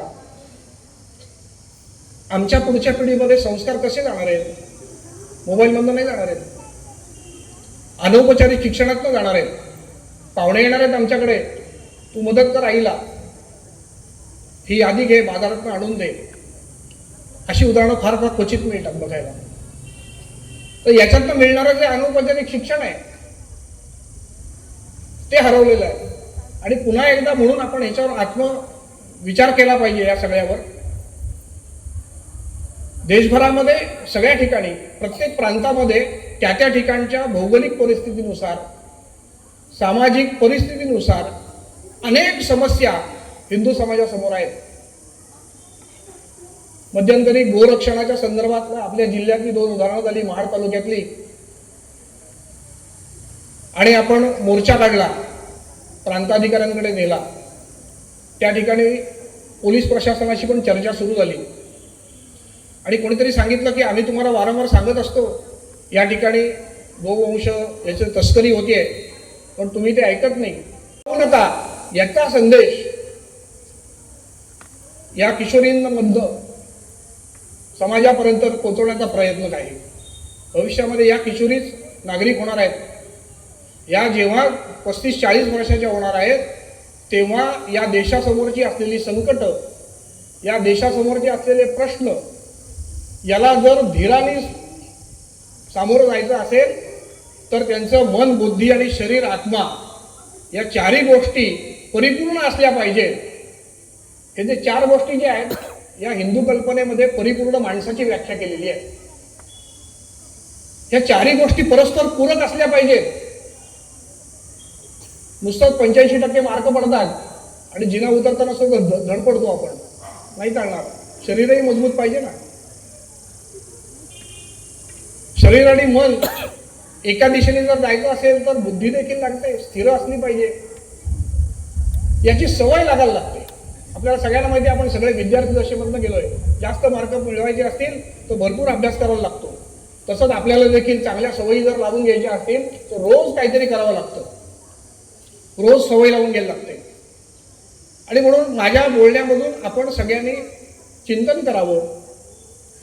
आपल्या दैनंदिन जीवनामध्ये, जीवनशैलीमध्ये आपल्याला काय बदल करता येईल याच्यावर विचार करावा. आपल्याला सुचलेले जे मुद्दे आहेत ते आपल्या कुटुंबासमवेत बसून आठवड्यातनं एकदा, 15 दिवसातनं एकदा चर्चा करावी. पर्यावरणाचाही विषय त्यांनी मांडला मगाशी. खूप छोट्या छोट्या गोष्टी आहेत, आपण करत असतो, पण हे करण्यामागचं जे अंतिम ध्येय आहे ते या वसुंधरेचं कल्याण आहे. म्हणूनच आपण वसुदैव कुटुंबकम आपल्याकडे म्हटलं जातं. केवळ आमच्याकडे म्हटलं जातं, हिंदू संस्कृतीमध्येच म्हटलं जातं. जे खळांची व्यंकटी सांडो तया सत्कर्मी रती वाढो, हे आमच्याचकडे म्हटलं जातं. बाकी कुठल्याही सिव्हिलायझेशन मध्ये, परंपरेमध्ये एका पुस्तकाच्या बाहेर जायचं नाही. आमच्याकडे हजारो पुस्तकं आहेत जीवन शिक्षण देणारी. त्याच्यावर टीका करायची, टीका टिप्पणी करून लेख लिहायची सुद्धा आमच्याकडे स्वातंत्र्य आहे. वेदांच्यावर चार्वाकांनी वेदांमधल्या काही मुद्द्यांचा परामर्श केला, म्हणून चार्वाक दर्शन नावाचं एक दर्शन आमच्याकडे निर्माण झालं. आम्ही कुठलेही विचार, त्याचा सन्मान करण्याची पद्धत आमच्याकडे लहानपणापासून आहे, पण त्याचा अतिरेक होतोय काय याचा विचार करायला पाहिजे. आणि म्हणून या संमेलनाच्या निमित्ताने आपण जरा आपल्या आरशासमोर उभं राहून आपल्यात जरा डोकवलं पाहिजे. हिंदू समाज म्हणून, व्यक्ती म्हणून, कुटुंब म्हणून असं आवाहन या निमित्ताने मी आपल्या सगळ्यांना करतो. अनेक प्रकारची कामं समाजामध्ये आवश्यकता आहे. गोरक्षण आहे, कुटुंब प्रबोधन आहे, पर्यावरण आहे, धर्मजागरण आहे. आज धर्मजागरण विषयामध्ये आपल्या घरामध्ये मगाशी यांनी सांगितलं की संध्याकाळी दिवा लावला पाहिजे आणि पूर्वी पहाडे म्हणायला लावायचे, शुभमूर्ती म्हणायला लावायचे. आज एक त्याची सोय चांगली आहे की ते नेटवर सगळं उपलब्ध आहे. पण ते नेटवर तर का होईना, पण 4 जण आपण बसलोय मांडी घालून आणि ते लावलंय तरी चालेल, पण आपण एकत्र येऊन बसलं पाहिजे, याची सवय लागली पाहिजे. आणि म्हणून याचं आत्मचिंतन आपण सगळ्यांनी करावं. आपल्या सगळ्यांचा समोर छत्रपतींचं जीवन आदर्श हा आहे. या बाबतीत आपल्याला विस्तृत प्रमाणात मार्गदर्शन होणारच आहे. हा आदर्श आपण म्हणजे एक गमतीने असं म्हटलं जातं, शिवाजी जन्माला यावा पण तो शेजारच्या घरात, आमच्या घरात नको. तर आता ही स्थिती नको. शिवाजी आमच्याच घरात जन्माला यायला पाहिजे आणि त्यांनी समाजाचं नेतृत्व केलं पाहिजे, अशी भूमिका आपण आता सगळ्यांनी बाळगली पाहिजे. आणि या हिंदू संमेलनाच्या निमित्ताने आपल्या समाजासमोर असलेले असंख्य प्रश्न आहेत, या प्रश्नांकडे आपलं लक्ष वेधण्याचं या निमित्ताने मी प्रयत्न केला. या हिंदू संमेलनाच्या निमित्ताने आपण सगळे या ठिकाणी उपस्थित राहिला आहात, याबद्दल आपल्यालाही धन्यवाद देतो आणि माझ्या वाणीला मी विराम देतो. आस्ते कदम, आस्ते कदम, आस्ते कदम. महाराज, गणपती, गजाश्वपती, भूपती, प्रजापती, सुवर्णरत्न श्रीपती, अष्टप्रधान जागृत, अष्टप्रधान वेशिष, न्यायालंकार मंडित, शस्त्रास्त्र शास्त्र पारंगत, राजनीती धुरंधर, प्रौढ प्रताप पुरंदर, क्षत्रिय कुलावतंस, सिंहासनाधीश्वर, राधाविराज, श्रीमंत, श्री श्री श्री छत्रपती शिवाजी महाराज की जय. धर्मवीर संभाजी महाराज की जय. हिंदू धर्म की जय. छत्रपती शिवाजी महाराज की जय. धर्मवीर छत्रपती संभाजी महाराज की जय. भारत माता की जय. हिंदू धर्म की जय. जय श्रीराम. जय श्रीराम. पंढरीचा विठोबा, आळंदीचा ज्ञानोबा, देहूचा तुकोबा आणि माझ्या रायगडचे शिवबा यांच्या चरणी विनम्र अभिवादन करतो. व्यासपीठावरील सर्व मान्यवर, आदरणीय कामत मॅडम, आदरणीय गांधी सर आणि आदरणीय भागवत सर यांना या ठिकाणी नमस्कार करतो. तिघांचंही मनोगत झालंय. मगाचपासून या ठिकाणी तुम्ही सारेजण थांबलेले आहात. महेश करडे माझ्या वडिलांचं नाव आहे आणि ते थोड्या वेळाने अजून एकदा तुम्ही बोलला असतं तर तेही आले असते भाषणाला. ती काय त्यांची चुकी नाहीये, कारण सूत्रसंचालकावरती काय ताण असतो हे मला जास्त चांगलं माहिती आहे. मी जवळजवळ आजपर्यंत 250 पेक्षा जास्त कार्यक्रमाचे सूत्रसंचालन केलेलं आहे, त्यामुळे त्यांची व्यथा मी समजू शकतो. परंतु एकदा जोरदार टाळ्या सूत्रसंचालकांसाठी होऊ देत. याचं कारण असं, आम्हा वक्त्यांच्या भाषेमध्ये सूत्रसंचालक म्हणजे 2 नद्यांना जोडणारा गोष्टीला पूल म्हणतात, तसा हा कार्यक्रमाचा पूल असतो. 2 मोठ्या गोष्टी, 2 मोठे प्रवाह कार्यक्रमातले कसे जोडायचे हे जर सूत्रसंचालक किंवा ज्याला आपण निवेदक म्हणू हा माणूस त्या कार्यक्रमातनं काढला तर ते सगळं एकात एक गुंफलं जातं. म्हणून हे होतं असं कधी कधी. असो, राष्ट्रीय स्वयंसेवक संघाच्या शताब्दी वर्षाच्या निमित्तानं उभ्या देशामध्ये होत असलेली हिंदू संमेलनं ही गेली अनेक दिवस चालू आहे. त्याच्यामध्ये महाराष्ट्रात तर ती भरपूर झालेली आहे, जिल्ह्यांमध्ये झालेली आहेत, तालुक्यांमध्ये झालेली आहेत, शहरांमध्ये झालेली आहेत, गावागावांमध्ये झालेली आहेत, खेड्यांमध्ये झालेली आहेत, पाड्यांमध्ये झालेली, वस्त्यांमध्ये झालेली आहेत. मंडळी, आज आपल्या माणगावात विराट हिंदू संमेलन सकल हिंदू संमेलन आपण जे म्हणतोय ते आहे,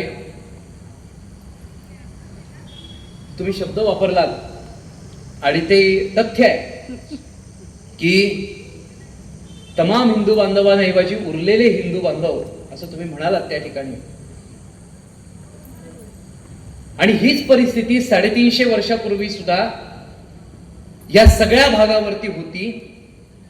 हा भाग हापसाण्यामध्ये होता, परंतु त्या उरलेल्याच हिंदू बांधवांना हाताशी घेऊन राजधानी रायगडवरती असलेल्या छत्रपती शिवाजी महाराजांनी हिंदवी स्वराज्य निर्माण केलं आणि हिंदू समाज या भागामध्ये जिवंत राहिला. ती आपली रायगडची पवित्र भूमी आहे. महाराष्ट्रात इतर कुठल्याही जागी हिंदू संमेलन होणं आणि किल्ले रायगडाच्या, जिल्हा रायगडाच्या भागांमध्ये होणं याच्यामध्ये फार फरक आहे. हिंदू नाव आणि हिंदू सत्ता आणि हिंदुत्व आणि हिंदू संस्कृती, हिंदू शब्दातला सत्व आणि तत्व हे जिवंत राहिलं याचं एकमेव स्थान म्हणजे दुर्गेश्वर किल्ले रायगड आहे, लक्षात ठेवा. आणि त्या रायगडच्या पायथ्याचे आपण सारेजण मावळे आहोत. त्यामुळे माणगावमध्ये आता हा सगळा पट्टा, जसा आपण तामिनी सोडतो तिकडनं, आता पूर्वी हा कुलाबा जिल्हा, आता त्याचं रायगड झालेला आहे. आता ते परत अजून उत्तर दक्षिण काहीतरी झालंय. आता हे माणगाव आणखीन एक विधानसभा, कारण ते महामुंबईचा प्लॅन वगैरे असं बरंच आहे. ते मला माहिती आहे, आमचे मित्र केंद्रीय हवाई उड्डाण मंत्री असल्यामुळे तो आलेला प्लॅन मी वाचलाय पहिला. परंतु ही भूमी जरी इथनं हिंदू कमी होत चाललेला असेल, हिंदुत्वावरची आव्हानं वाढत असलेली असतील, तरी सुद्धा हिंदुत्व जगलेली, जागलेली आणि जिवंत ठेवणारी भूमी आहे. ही मात्र आम्हाला त्याच्याबद्दल खात्री आहे. आणि त्यामुळे संघाच्या शताब्दीच्या निमित्तानं या ठिकाणी जे हिंदू संमेलन आयोजित करण्यात आलं, ताईंनी पंचपरिवर्तन सांगितलं, तुम्ही प्रस्तावना केली आणि तुम्ही तुमचं मनोगत व्यक्त केलं.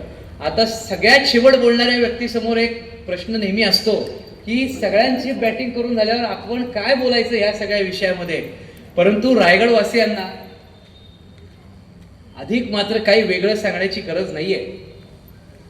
माय बाप हो, ज्या ज्या वेळी देशावरती, धर्मावरती, राष्ट्रावरती, समाजावरती, संस्कृतीवरती, बोली भाषेवरती, माता भगिनींवरती संकट आलं, त्या त्यावेळी कसं लढायचं, कसं झुंजायचं हे शिकवणारे छत्रपती शिवाजी महाराज आपल्या भूमीमध्ये चिरविश्रांती घेत आहेत. हा सबंध परिसर आहे. हा बलिदानाची कथा सांगणारा परिसर आहे. हा हिंदू धर्म जिवंत राहावा, जागता राहावा म्हणून तुमच्या माझ्या बापजाद्यांनी स्वतःचं रक्त सांडलेला हा परिसर आहे. या माणगावच्या आधी जे निजामपूर येतं, इकडचं निजामपूर, छत्री निजामपूर वेगळं, तिथनं आत वळलं तर पार त्या गांगोलीपासून पुनाडेवाडीपर्यंत मध्ये सांदोशी तो जो सगळा भाग आहे आपला, 27 ग्रामपंचायत आहेत तिथं. त्याच्यामध्ये हर एका गावाला इतिहास आहे. हर एका गावात गेलात तर तिथं विरगळ आहे. याचा अर्थ कुणी ना कुणीतरी लढाईमध्ये त्या ठिकाणी प्राणार्पण केलंय. ते कुणासाठी केलंय? औरंगजेबासाठी वगैरे लढलेल्यांचे कुणाचे विरगळ नाही उभे राहिलेले. या देशासाठी, या मातीसाठी, धर्मासाठी प्राणार्पण करणाऱ्या लोकांचे विरगळ या ठिकाणी उभी आहे. आणि इकडचा परिसर हा पश्चिम महाराष्ट्र आणि कोकण याच्यामध्ये सगळ्यात जास्त विरगळ असलेली भूमी आहे. याचा अर्थ इतिहासामध्ये भगव्या ध्वजासाठी त्याग केलेली सगळ्यात जास्त भूमी ही आपली आहे, लक्षात ठेवा. म्हणून ऐतिहासिक, आध्यात्मिक, धार्मिक, सांस्कृतिक सर्व दृष्ट्या एक बुलंद अशी पार्श्वभूमी लाभलेला आपला हा सगळा भाग आहे. आपले पूर्वजही लढलेत, आपणही लढू. ताईंनी या ठिकाणी पंचपरिवर्तन सांगताना सामाजिक समरसता हा विषय त्या ठिकाणी सांगितला. माय बापा, मी आता म्हटलं की धार्मिक आणि आध्यात्मिक दृष्ट्या सुद्धा आपल्याला परंपरा लाभलेली आहे. आमच्याकडे वारी आहे. गेली अनेक वर्ष वारीची परंपरा आमची वारकऱ्यांची चालू आहे. आषाढी कार्तिकी भक्तजन येती आणि चंद्रभागेमध्ये काय दान जे करते. आपण कोकणातली माणसं शक्यतो कार्तिकीला जातो आणि बाकी बहुतांशी सगळा समाज येतो तो आषाढीला त्या ठिकाणी येतो. आम्ही दोन्ही वेळा असतो, परंतु सामाजिक समरसता शब्द आला म्हणून मी आपल्या या वारीला लाभलेलं सामाजिक समरसतेचं एक उदाहरण तुम्हाला या ठिकाणी सांगतो. आपण आज सामाजिक समरसता, जातीपातीत विभागलेला हिंदू समाज ही पूर्वीपासूनची समस्या आहे आपल्या समोरची, परंतु त्याच्या समोर त्याच्यावरती तोडगा काढताना आदर्श काय ठेवायचा, कोणतं उदाहरण प्रातिनिधिक स्वरूपाचं समोर ठेवायचं, हे आपल्या अवतीभोवती रोज घडणार आहे. हे वारीतलं सांगतो तुम्हाला. कार्तिकीला असेल, आषाढीला असेल, सामाजिक समरसतेचं मी काय म्हणतो, तुम्ही जर मायबापू मला पंढरपूर या एका शब्दावरती इथं कीर्तनात सप्त्याला बोलवलं तर मी आठवडाभर कीर्तन करीन, प्रवचन करीन, कारण आमचा पेशाच तो आहे. परंतु त्या ठिकाणी एक उदाहरण फार महत्वाचं आहे. पंढरपूर म्हणजे आपण केवळ बघतो तो युगे 28 विटेवरी उभा त्या ठिकाणी आहे आणि त्याच्याकडे काय, आषाढी आणि कार्तिकीला एकदा वारीला जायचं, सगळे वारकरी घेतात ज्ञानोबा तुकाराम धिंडाग डाग गजरामध्ये त्या ठिकाणी जातात आणि मग येतात दर्शन घेऊन किंवा मग कुटुंबाला घेऊन त्या ठिकाणी दैवत आहे म्हणून जायचं. माय बापा हो, पंढरपूर हे या सगळ्याच्या पलीकडे आहे. सामाजिक समरसतेच्या उदाहरणांची तर मांदियाळी त्या पंढरपूरमध्ये. सामाजिक आपण म्हणतो ना, माझे माहेर पंढरी, बरोबर आहे भिवरेच्या बापा आणि माई माझी विठ्ठल रखुमाई, तर माझे माहेर पंढरी ना मी म्हणतो ते ठीक आहे संतांच्या भाषेमध्ये, परंतु सामाजिक समरसतेचं माहेर म्हणजे पंढरपूर आहे. कसं, तर तुम्हाला एक उदाहरण देतो.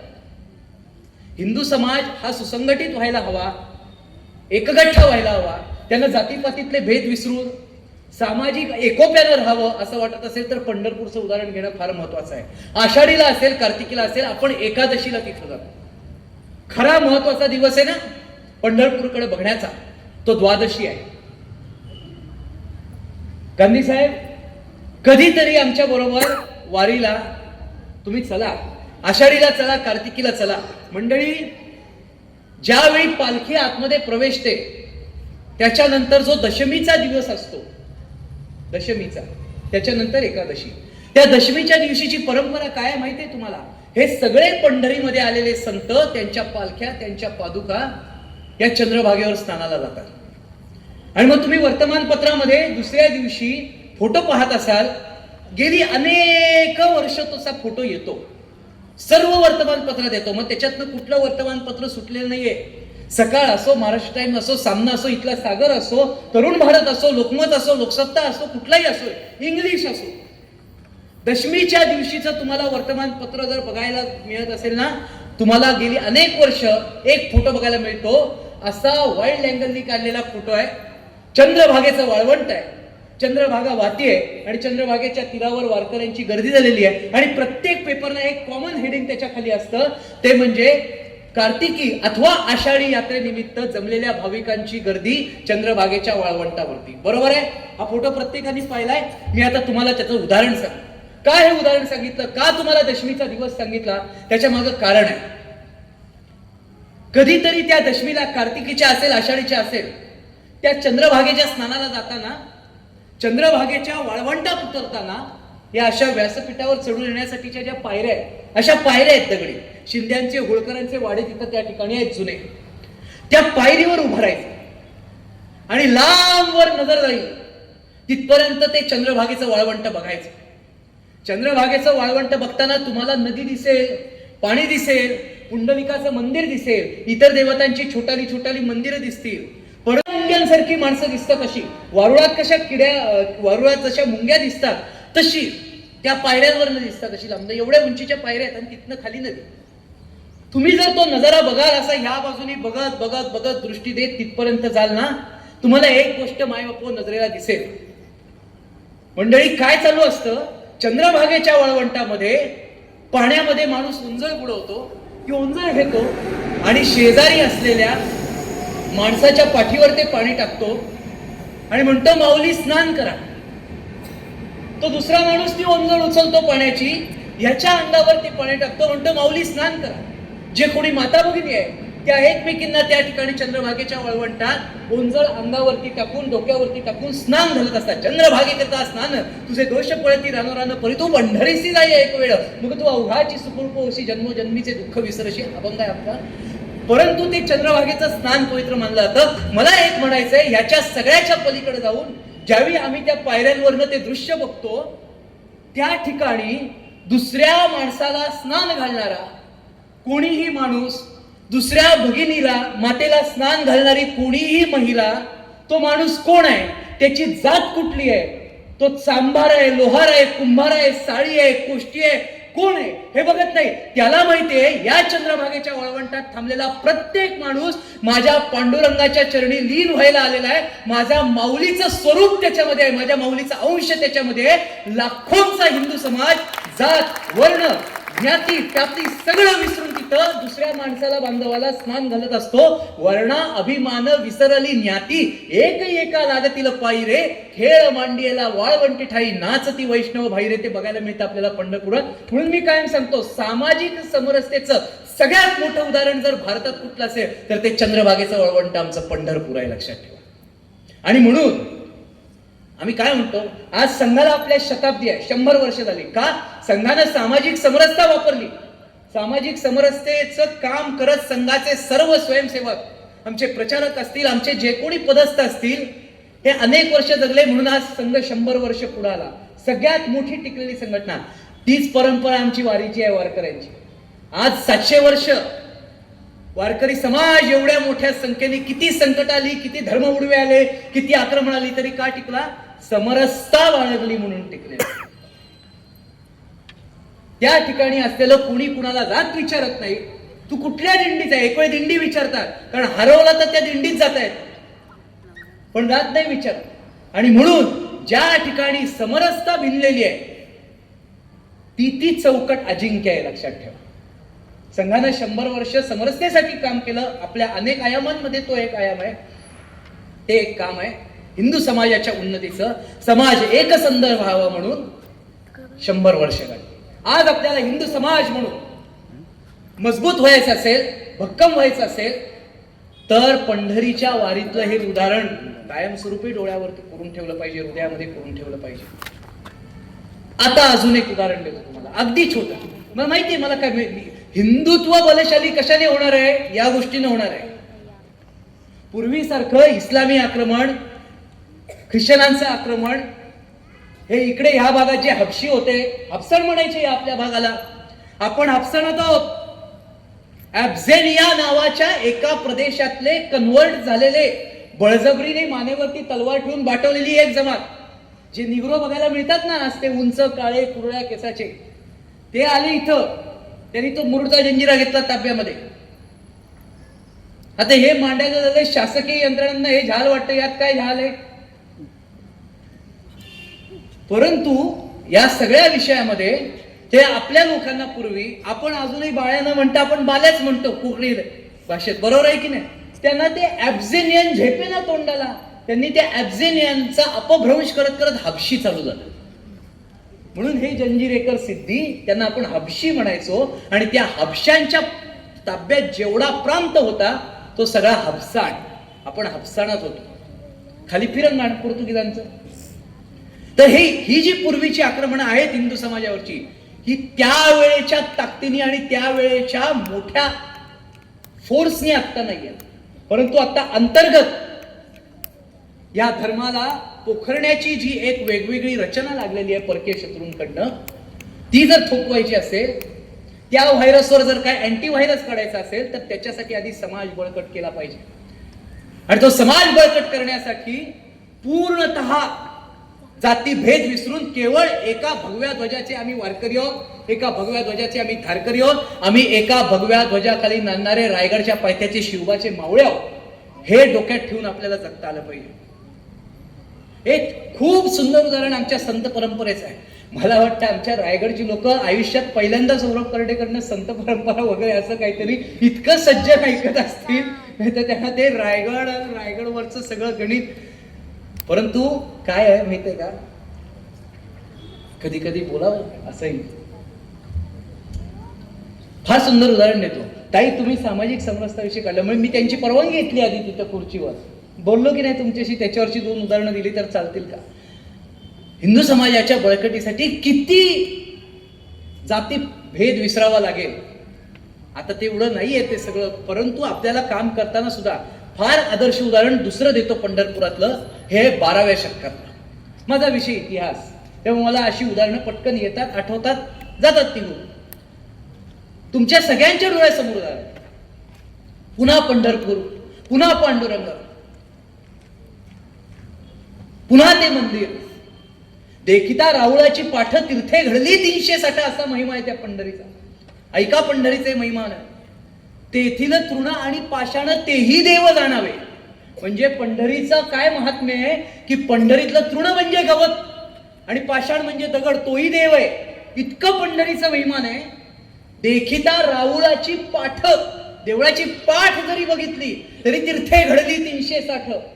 परंतु मायबाप 12व्या शतकात काय झालं, जसं तुम्हाला आम्हाला आपापल्या देवदेवतांचा, आवडत्या देवदेवतेचं जिची आपण भक्ती करतो, तुम्ही या ठिकाणी आता बोलताना तुम्ही पण उदाहरणं दिली की आपल्याकडे स्वातंत्र्य आहे ज्याला त्याला जी ती देवता निवडण्याचं, तसं ज्याचं ज्याचं आवडीचं दैवत, कोण गणपतीचं स्मरण करतं, कोण पांडुरंगाचं करतं, कोण भगवान विष्णूचं करतं, कोण श्रीकृष्णाचं करतं, कोण शिवाचं करतं, कोण जगदंबेचं करतं.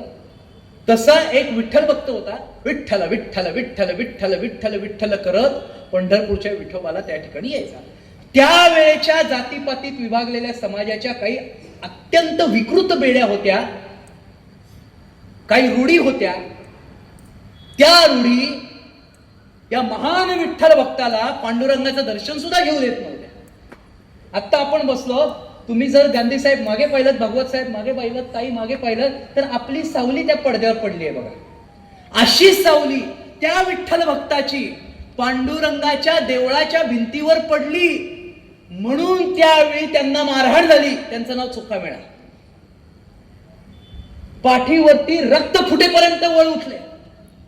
आणि मग एका रेळेकरांच्या वाड्यातनं नामदेव महाराजां जनाबाई धावत आल्या आणि त्यांना उचललं, घरी घेऊन गेले, पाठीला तेल लावलं, त्यांना खायला घातलं.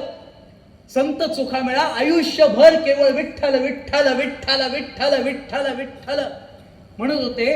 परंतु अशा विकृत रूढी आणि परंपरा होत्या की ज्या विठ्ठलाला बघण्यासाठी आयुष्यभर त्यांची जी विठ्ठल विठ्ठल विठ्ठल विठ्ठल पांडुरंग पांडुरंग करत होती, त्याचं दर्शन सुद्धा घेऊ दिलं नाही. भिंतीवरती सावली पडली म्हणून रक्त येईपर्यंत मारलं. त्यांच्या मुखातनं वेदना बाहेर पडली. उंबरठ्यासी कैसे शिव आम्ही जातीहीन, रूप तुझे कैसे पाहू त्यात आम्ही दिन, पायरीसी होऊ दंग होऊन निसंग, नाथा घरी नाचे माझा सखा पांडुरंग. अभिर गुलाल उधळीकरण.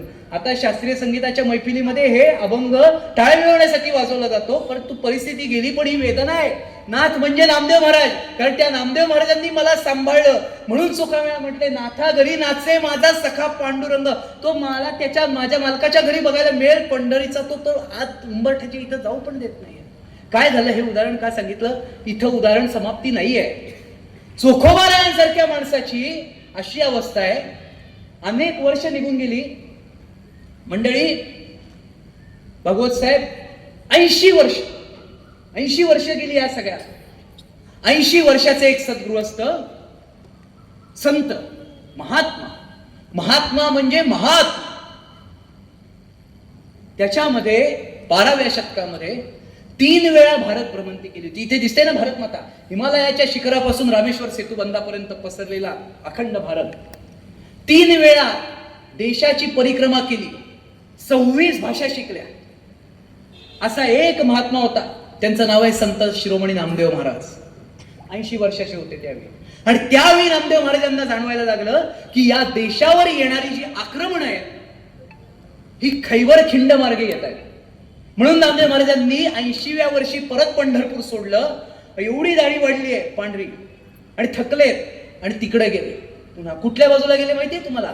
आत्ता पाकिस्तानमध्ये जो भाग आहे, रावळपिंडी असेल, कराची असेल, या सगळ्या भागांमध्ये, कारण त्यांनी वयाच्या 55 ते 60 या 5 वर्षामध्ये तिथे जाऊन ज्या मठांची स्थापना केली होती, त्या मठांमध्ये जाऊन येणाऱ्या इस्लामी आक्रमणाविरुद्ध पुन्हा एकदा धर्माची पायाभरणी मजबूत आहे का हे बघायला तिकडे गेलंय. अजून चोखामेळ्यांच्या समरसतेचं उदाहरण संपलेलं नाही, ही त्याचे मधला प्रसंग आहे, पुढे ते उदाहरण आहे.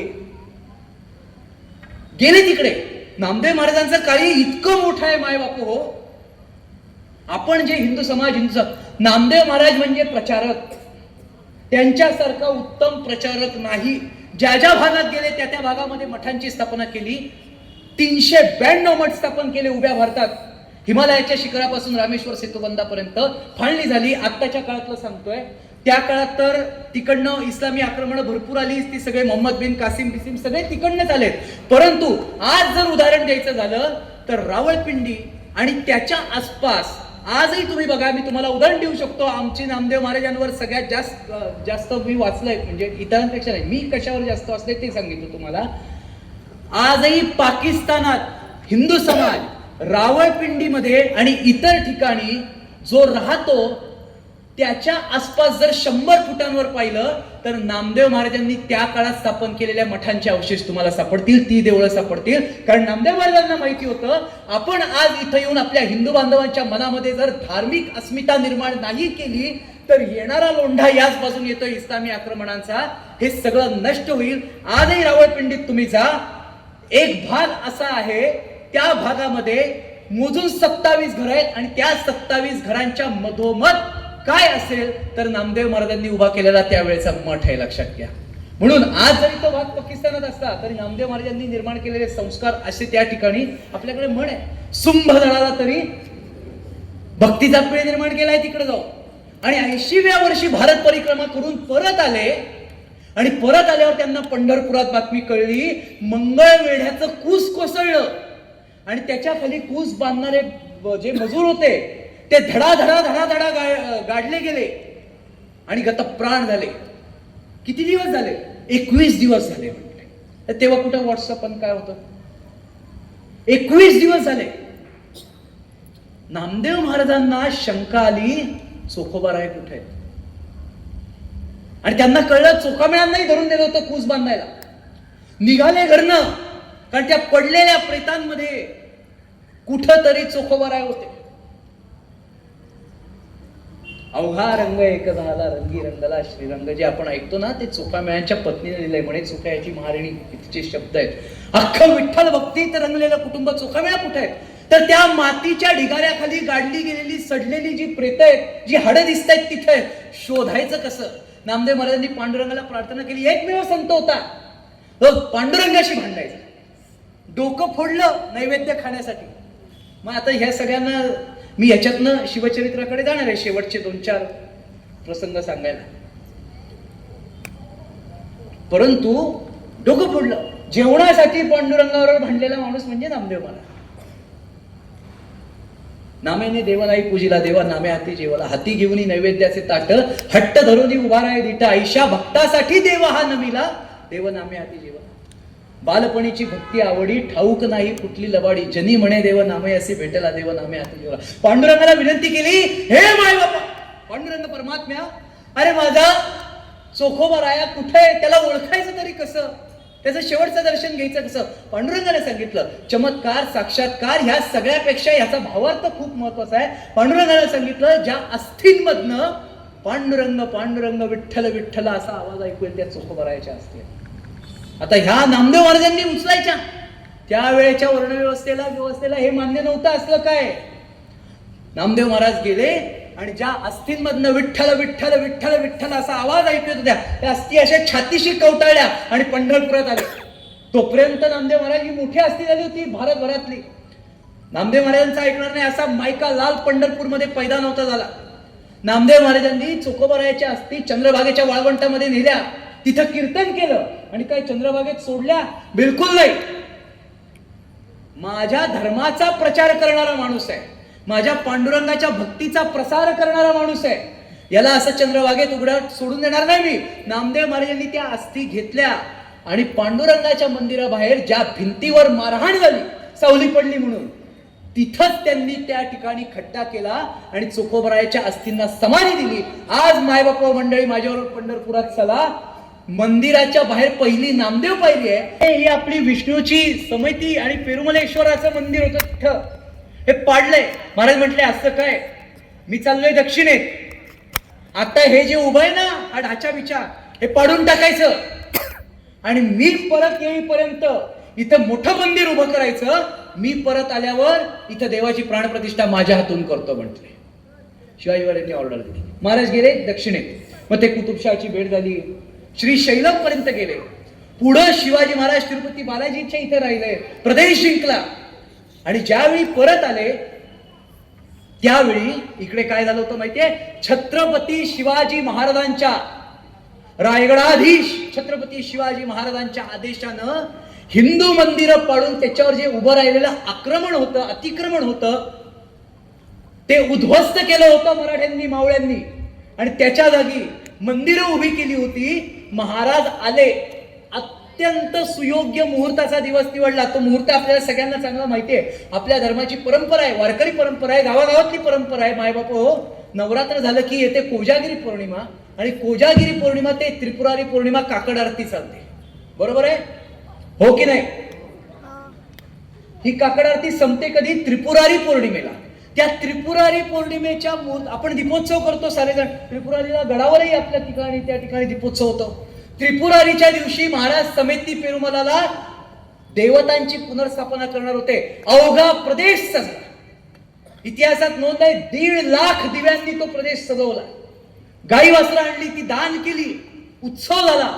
आणि कोजागिरी पौर्णिमेनंतर त्रिपुरारी पौर्णिमेच्या दिवशी मुहूर्तावर पहाटे शिवाजी महाराजांच्या आतनं पुन्हा त्या 2 मंदिरांमध्ये देवांची प्राणप्रतिष्ठा झाली. आता हा प्रसंग सांगितला, याच्यातनं घडलेला पुढचा प्रकार मी तुम्हाला सांगतो. बिफोर सांगितलेलं आहे, आफ्टर काय आहे हिंदू समाजाने घेण्यासारखं. माय बापो, आम्ही ज्यावेळी तिथे गेलो, आज या गोष्टीला 350 वर्ष झालेली आहेत. बघता बघता शिवाजी महाराजांना 400 वर्ष होत आली हो. आता येणाऱ्या 2030 साली शिवाजी महाराज 400 वर्षाची होती. 1630 सालचा जन्म आहे. एक तुमची पिढी होती जी 300 वर्षापूर्वी म्हणत होती, एक तुमची आमची पिढी आहे जी 350 वर्षापूर्वी म्हणत होती, आणि एक या जिंजींची पिढी आहे जी आता 400 वर्षापूर्वी म्हणते. बघता बघता कालोग मागे चाललाय, कालचक्र मागे चाललाय. पण छत्रपती शिवराय या नावाचं वलय आजही दिसा मासानं त्या कालचक्रापेक्षा दुप्पट वाढत जाताना आपल्याला दिसतंय. लक्षात ठेवा, आम्ही तिथे गेलो मंडळी. आज त्रिपुरारी पौर्णिमेचं नाव बदललंय. त्या भागामध्ये आज त्रिपुरारी पौर्णिमेला जो उत्सव केला जातो, आपण त्याला त्रिपुरारी म्हणतो ना, शिवाजी महाराजांनी तिथं पुनर्स्थापना पुनर्निर्माण केल्यानंतर त्या भागाला त्रिपुरारी म्हणत नाहीत. मंडळी, आज आम्ही तिथं गेल्यानंतर आम्हाला जो इतिहास समजला, आम्हाला जे आजचं आपले सुधीर थोरात पण तिथे गेले, त्यांना विचारा, रायगडावर येणारी बरीच मंडळी तिथे गेलेली आहे. शिवाजी महाराजांनी केलेल्या पुनर्निर्माणानंतर त्या प्रदेशाला एक वैभव प्राप्त झालं, तिथल्या हिंदुत्वाला एक बळकटी आली, तिथल्या हिंदू समाजाला ताकद आली, आणि ते त्रिपुरारी पौर्णिमा म्हणत नाहीत. आजही शिवाजी महाराजांनी चालू केलेल्या पुनर्निर्माणाचा उत्तर म्हणून तिथली लोक त्रिपुरारी पौर्णिमेला आज नाव पडलं, ते नाव 350 वर्षानंतरही कायम आहे. त्रिपुरारी पौर्णिमेला दक्षिणेतली लोक म्हणतात शिवजी समरोत्सवा, म्हणजे शिवाजीच्या युद्धाच्या विजयाचा उत्सव. हे शिवाजी राजांच्या परकीय लोकांनी केलेल्या आक्रमणाच्या विरोधात जे तोंड दिलं त्याच्या विजयाचा उत्सव म्हणजे त्रिपुरारी पौर्णिमा. इतकी आदर्श उदाहरणं पुनर्निर्माणाची आपल्या देशामध्ये आहे. हिंदू समाज या उदाहरणांपासून कधी लांब जाता कामा नये. माय भगिनींनो, आपल्या लहान लेकरांना केवळ शिवचरित्र शिकवा. ही उदाहरणं, त्याचे अर्थ, त्याची व्यापकता, त्याची खोली ही नंतर शिकू. निदान आधी शिवचरित्रातल्या गोष्टी तर सांगू. तो एक दिवस तुम्हाला विचारेल शिवाजी महाराजांनी समिती पेरुमलाला काय केलं, मग हे सांगा. शिवचरित्र ही किती मोठी ताकद आहे. आता दुसरा एक शब्द आपल्याकडे हल्ली हल्ली चालतोय, तो म्हणजे घर वापसी. बरोबर आहे ना? परधर्मामध्ये बळजबरी मान्यवर तलवार ठेवून किंवा आमिष दाखवून हे पूर्वी होतं. आता त्याचं स्वरूप फार बदललंय.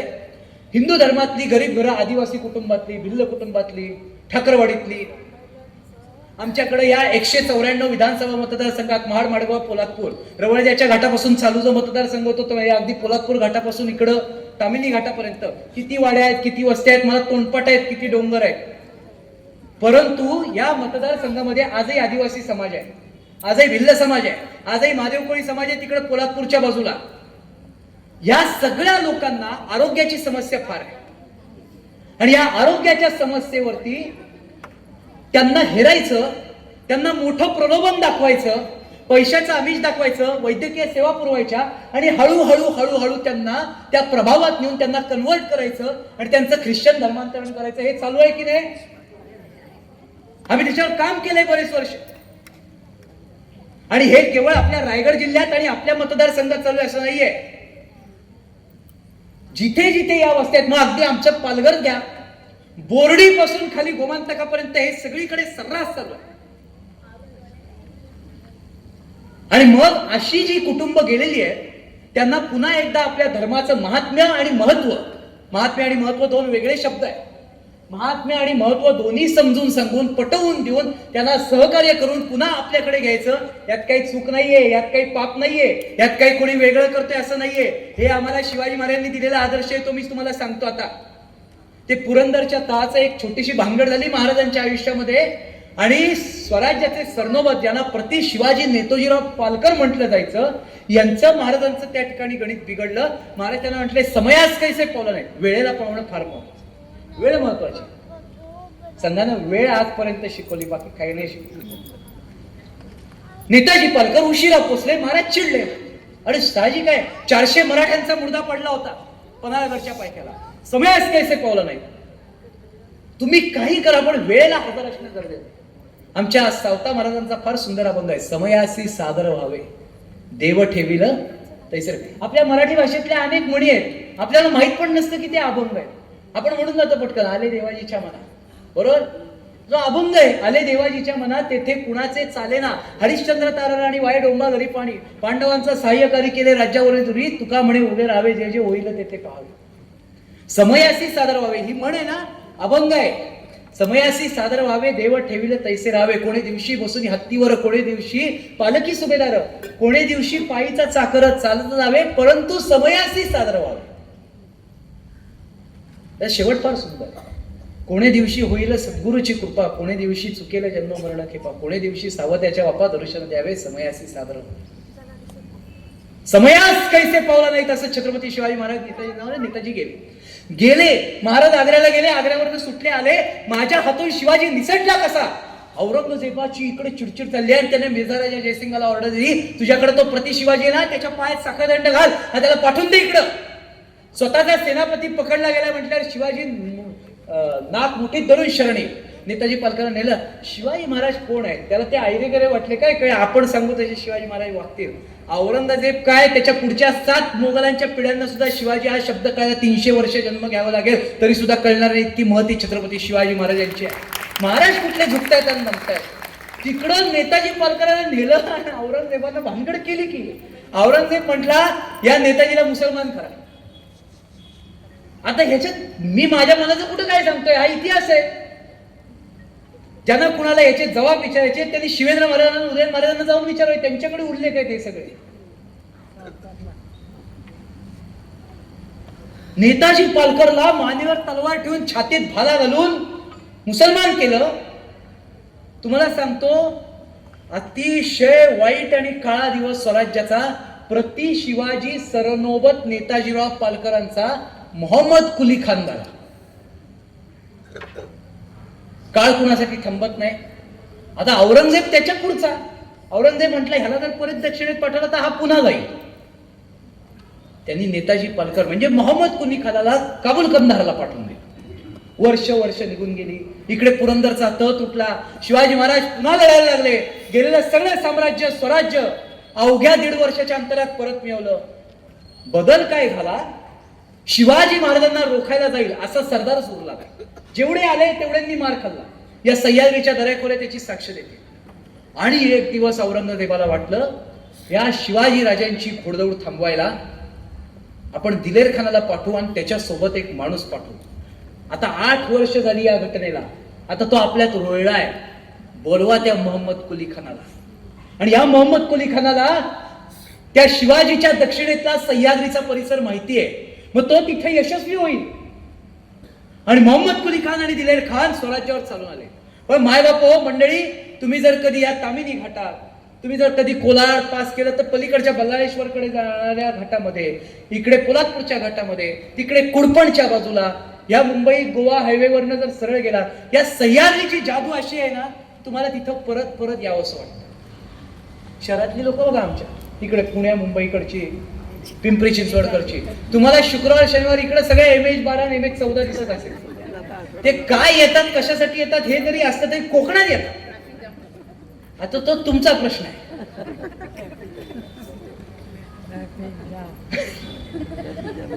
पण हे बघा, त्यांना भुरळ कोण, ते तिकडे उस्मानाबादला जातात का?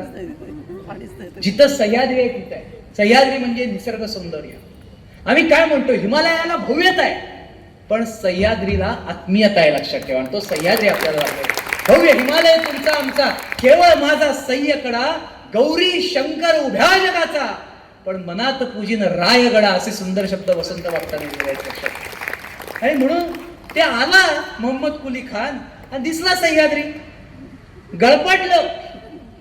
ती दाढी वाढलेली, तो अंगारका बिंगारका, पण त्याच्या आतमध्ये जे रक्त आहे ना, ते बाय ब्लड बाय जीन्स तो आहे ना भगव्या ध्वजातला, तो सह्याद्रीत आल्या आल्या बिथरला. तो म्हटला सगळं सोडलं, तलवार बिलवार टाकली आणि दिलेर खान झोपलेला असताना छावणीतनं पळाला आणि आला पाचाडमध्ये. म्हटला मला एक वेळ टकमक टोकावरनं ढकलून द्या, पण मला मरायचं शिवाजी महाराजांच्या हात नाही. आणि बातमी पसरली, मोहम्मद कुली खान आलेत. म्हणजे कोण आलं? नेताजी पालकर, स्वराज्याचे सरनोबत. ही चारी बाजूनी गर्दी होळीच्या माळावर झाली. इतक्या वर्षांनी परत आले. आता प्रश्न पडलाय, ह्यांचं करायचं काय? महाराज आले. इतका मोठ्या मनाचा आणि इतका राजकीय धुरंधर भारताच्या इतिहासात कधी झाला नाही छत्रपती शिवाजी महाराजांशिवाय.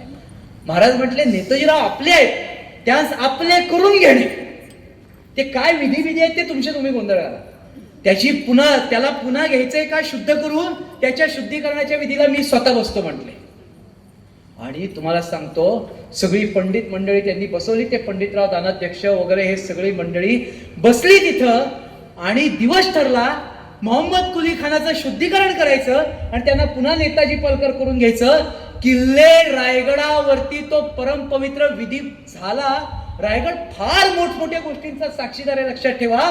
औरंगजेबानं मानेवरती तलवार ठेवून हिंदूचा केलेला मुसलमान मोहम्मद कुली खान पुन्हा शिवाजी महाराजांनी रायगडावर त्याचं शुद्धीकरण केलं, पुन्हा नेताजी पालकर करून घेतला आणि घरवापसीचा पहिला उंबरठा या महाराष्ट्रामध्ये ओलांडला गेला, लक्षात ठेवा.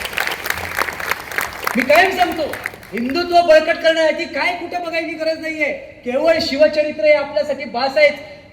36 वर्षाच्या राजकीय कारकिर्दीत आणि 50 वर्षाच्या आयुष्यात 1644ला शपथ आणि 1674ला राज्याभिषेक आणि 1680ला महाराजांचा मृत्यू आहे. आणि 1630चा जन्म, 1680ला मृत्यू. 50 वर्षाची कारकीर्द आणि 36 वर्षाची राजकीय कारकीर्द. असंख्य उदाहरण आहे.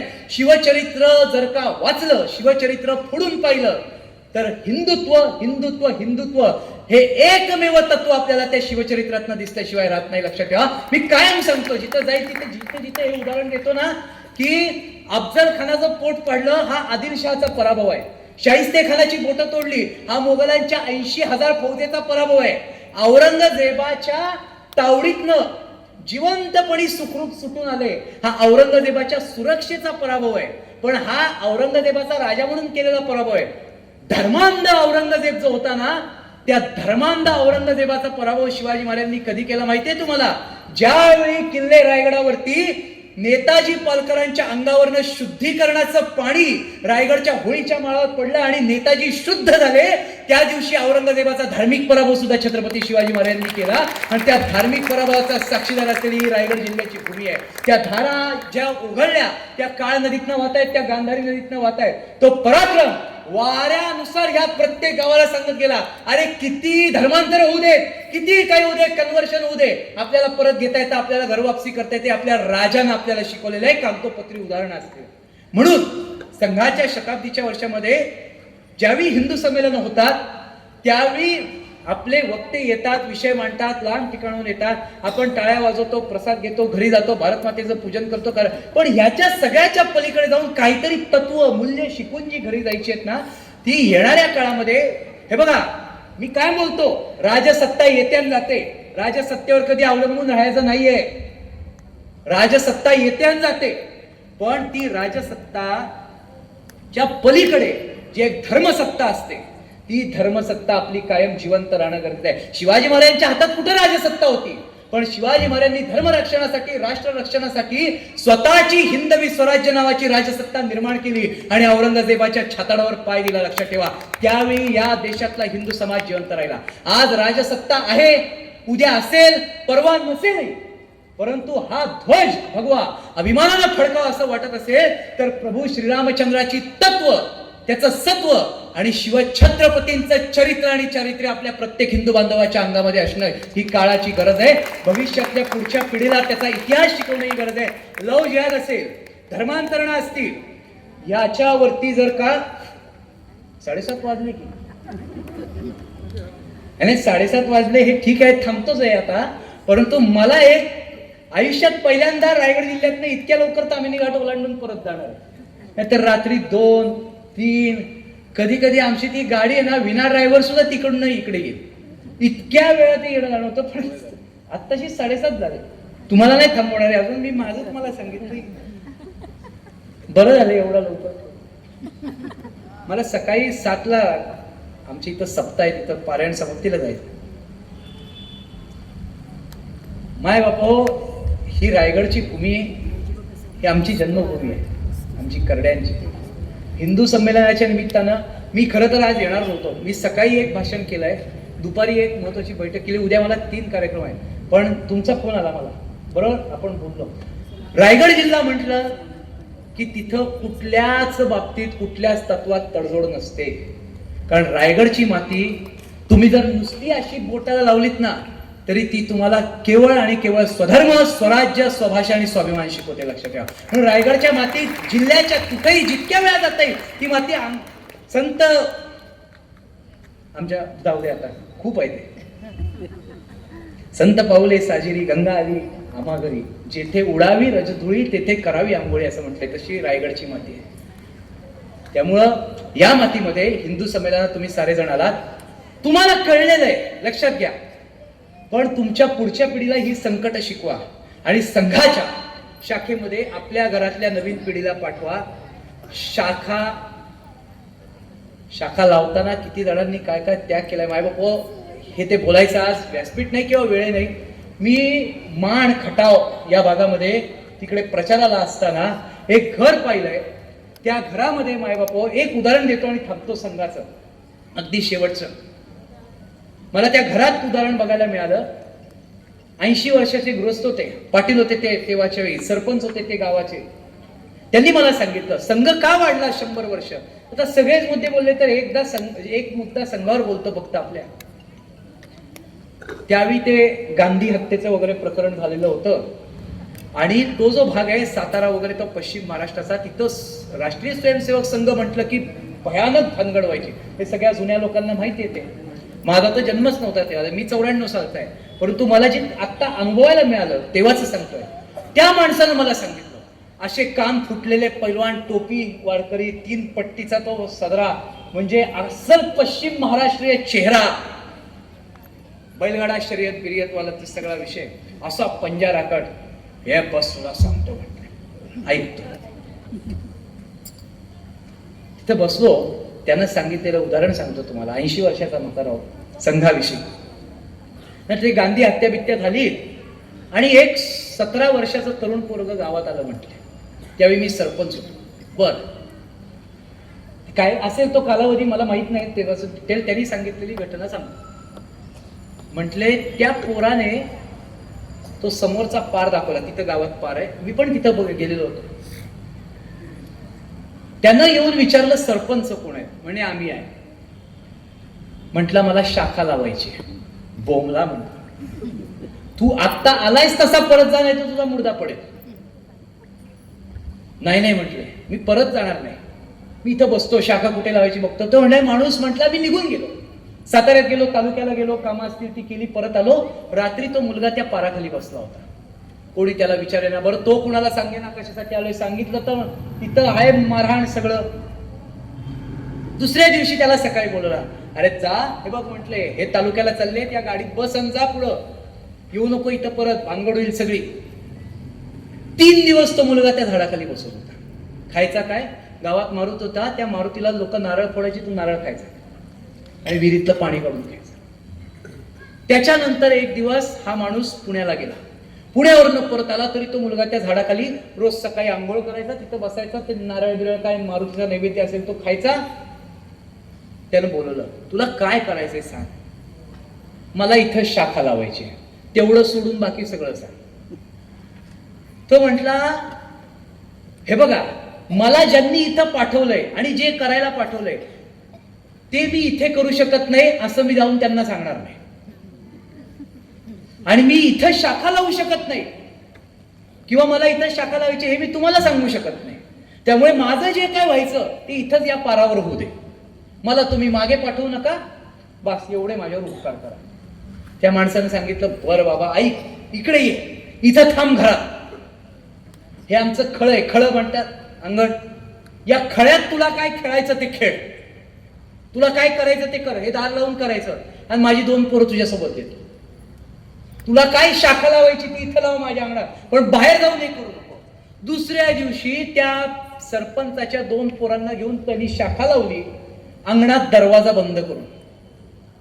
3-4 दिवस गेले, सरपंच स्वतः गेले शाखेत, त्या 7-8 दिवस गेले, आणि मग सरपंचांनी एकेका माणसाला बोलून सांगितलं, लांबनं बघा काय चालू आहे, आत यायचं नाही, हे काय चालू आहे काय नाही, हा भगवा झेंडा कशासाठी लावलाय वगैरे, असं सगळं झालं. त्याच्यानंतर पुढच्या 3 महिन्यांनी ती गावची शाखा त्याच्या घरात चालणारी त्या पाराच्या जवळ भरायला लागली. आणि त्यानंतर आज 2026 ची गोष्ट अशी आहे, आज त्या भागातनं देशासाठी गेलेले 43 प्रचारक आहेत. किती आहेत? 43. त्या भागात हल्ला सुद्धा झाला. मी त्या प्रचारकाचे पाय पाहिले, तिथं कुऱ्हाडीचे वार आहेत. असा संघ वाढलाय. संघ उगाच नाही वाढलाय. म्हणून सत्व, तत्व, चारित्र्य आणि मूल्य ही जोपासत आज 100 गाठली आहे. पूर्वी आपल्याकडे गाणं होतं, आचंद्र सूर्य नांदो स्वातंत्र्य भारताचे, हे राष्ट्र देवतन, किंवा आपल्या रायगडावर जोवर चंद्र सूर्य आहे तोवर रायगड आहे, असा शिलालेख आहे. मी काय म्हणतो, आपण ज्या तत्वांवर चाललोय परिवार म्हणून, ती तत्व बघता आपल्या पिढ्या, आपल्या अस्थी सगळं जाईल, पण अजून पुढची 1000 वर्ष, सहस्त्र वर्ष संघ कायम राहणार आहे. कारण संघानं घेतलेली मूल्य या देशाला बळकट करायची, धर्माला बळकट करायची, राष्ट्राला बळकट करायची, आणि भारत मातेला विश्ववंदिनीचं स्वरूप पुन्हा एकदा प्राप्त करून देण्याची ही तत्व, ही स्वार्थी तत्व नाहीये. संघाच्या कुठल्याही तत्वामध्ये स्वतःचं घर कसं भरावं हे नाहीये, राष्ट्राचं कार्य कसं करावं. आज महाडच्या पुरामध्ये संघ स्वयंसेवक उतरले होते का नव्हते? चिपळूणच्या पुरामध्ये उतरले होते का नव्हते? इर्षावाडीला आम्ही ज्यावेळी दरडीचं काम करत होते तेव्हा संघ स्वयंसेवक उतरले होते का नव्हते? काय मिळालं? सरकारकडनं काय मिळालं का? नाही मिळालं. परंतु जिथं जिथं आपल्या संघचालकांचं वाक्य आहे, मोहनजींचं, संघ दिसत नाही पण तो असतो, लक्षात घ्या. आणि तो कुठं कुठं असतो? जिथं जिथं राष्ट्रावर आणि समाजावर संकट येतात तिथं तिथं तुम्ही बघा, तुम्हाला संघ कुठं ना कुठं तरी दिसतो. आणि म्हणून संघाच्या शताब्दीच्या निमित्तानं आपण सारेजण या सकल हिंदू संमेलनाला या ठिकाणी जमलात. त्यामुळे आपणा सगळ्यांचे मी आभार अशासाठी मानेन की येणाऱ्या पिढीच्या हातात काहीतरी हिंदुत्व देण्यासाठी तुम्ही या ठिकाणी विचार घ्यायला आलात, त्याबद्दल मी आपले आभार मानतो. मला या ठिकाणी बोलवलं त्याबद्दल आयोजकांचे सुद्धा आभार मानतो. आणि आपण सारे जण आम्हा चौघांचं बोलणं ऐकण्यासाठी इतका वेळ इथं येऊन बसलात. दुपारी आलो तेव्हा अंगावरनं राजाभिषेकाच्या धारा उघडत आहेत का काय असं त्या घामाने वाटत होतं, पण आम्हाला सवय आहे. पण आमच्यावर आलेल्या माणसांचे वांदे होतात, ते सगळे भानगड होते. पण या सगळ्यात आधी एकदा जोरदार टाळ्या वाजवा त्या पोरींसाठी, ज्या इथं माणगावचं नाव रोशन करायला या सगळ्यात तयार झालेल्या आहे. हे पथक वाढावं. एक दिवस मी तुम्हाला शब्द देतो माणगावकरांना, अजून 1-2 वर्ष जाऊ देत, त्यांचं अजून व्यवस्थित सगळं त्या लाईनीला येऊ देत. पुण्याच्या जगप्रसिद्ध गणेश विसर्जन मिरवणुकीमध्ये मी त्यांना त्या ठिकाणी नेईन. आणि आपण रायगडच्या मातीला दिलेले शब्द हा राजकारणी शब्द नाहीये, आजपर्यंत पूर्ण करत आणलेले. त्यामुळे पोरीनो, अजून चांगला सराव त्याचा करा, त्याचा अभ्यास करा. असाध्य ते साध्य करिता सायास कारण अभ्यास तुका म्हणे. आणि रोज करा. नित्य नेमनावे प्राणीचे दुर्लभ लक्ष्मी वल्लभता याजवळ नित्य करावे. त्यांच्यासाठी आपण सगळ्यांनी टाळ्या वाजवल्यात. मला आनंद वाटला. हे वाढवा, माणगावचं वैभव वाढवा, माणगावचं हिंदुत्व वाढवा, एवढं या ठिकाणी बोलतो आणि छत्रपती शिवाजी महाराजांना वंदन करून या ठिकाणी आपली रजा घेतो. जय हिंद, जय भारत, वंदे मातरम.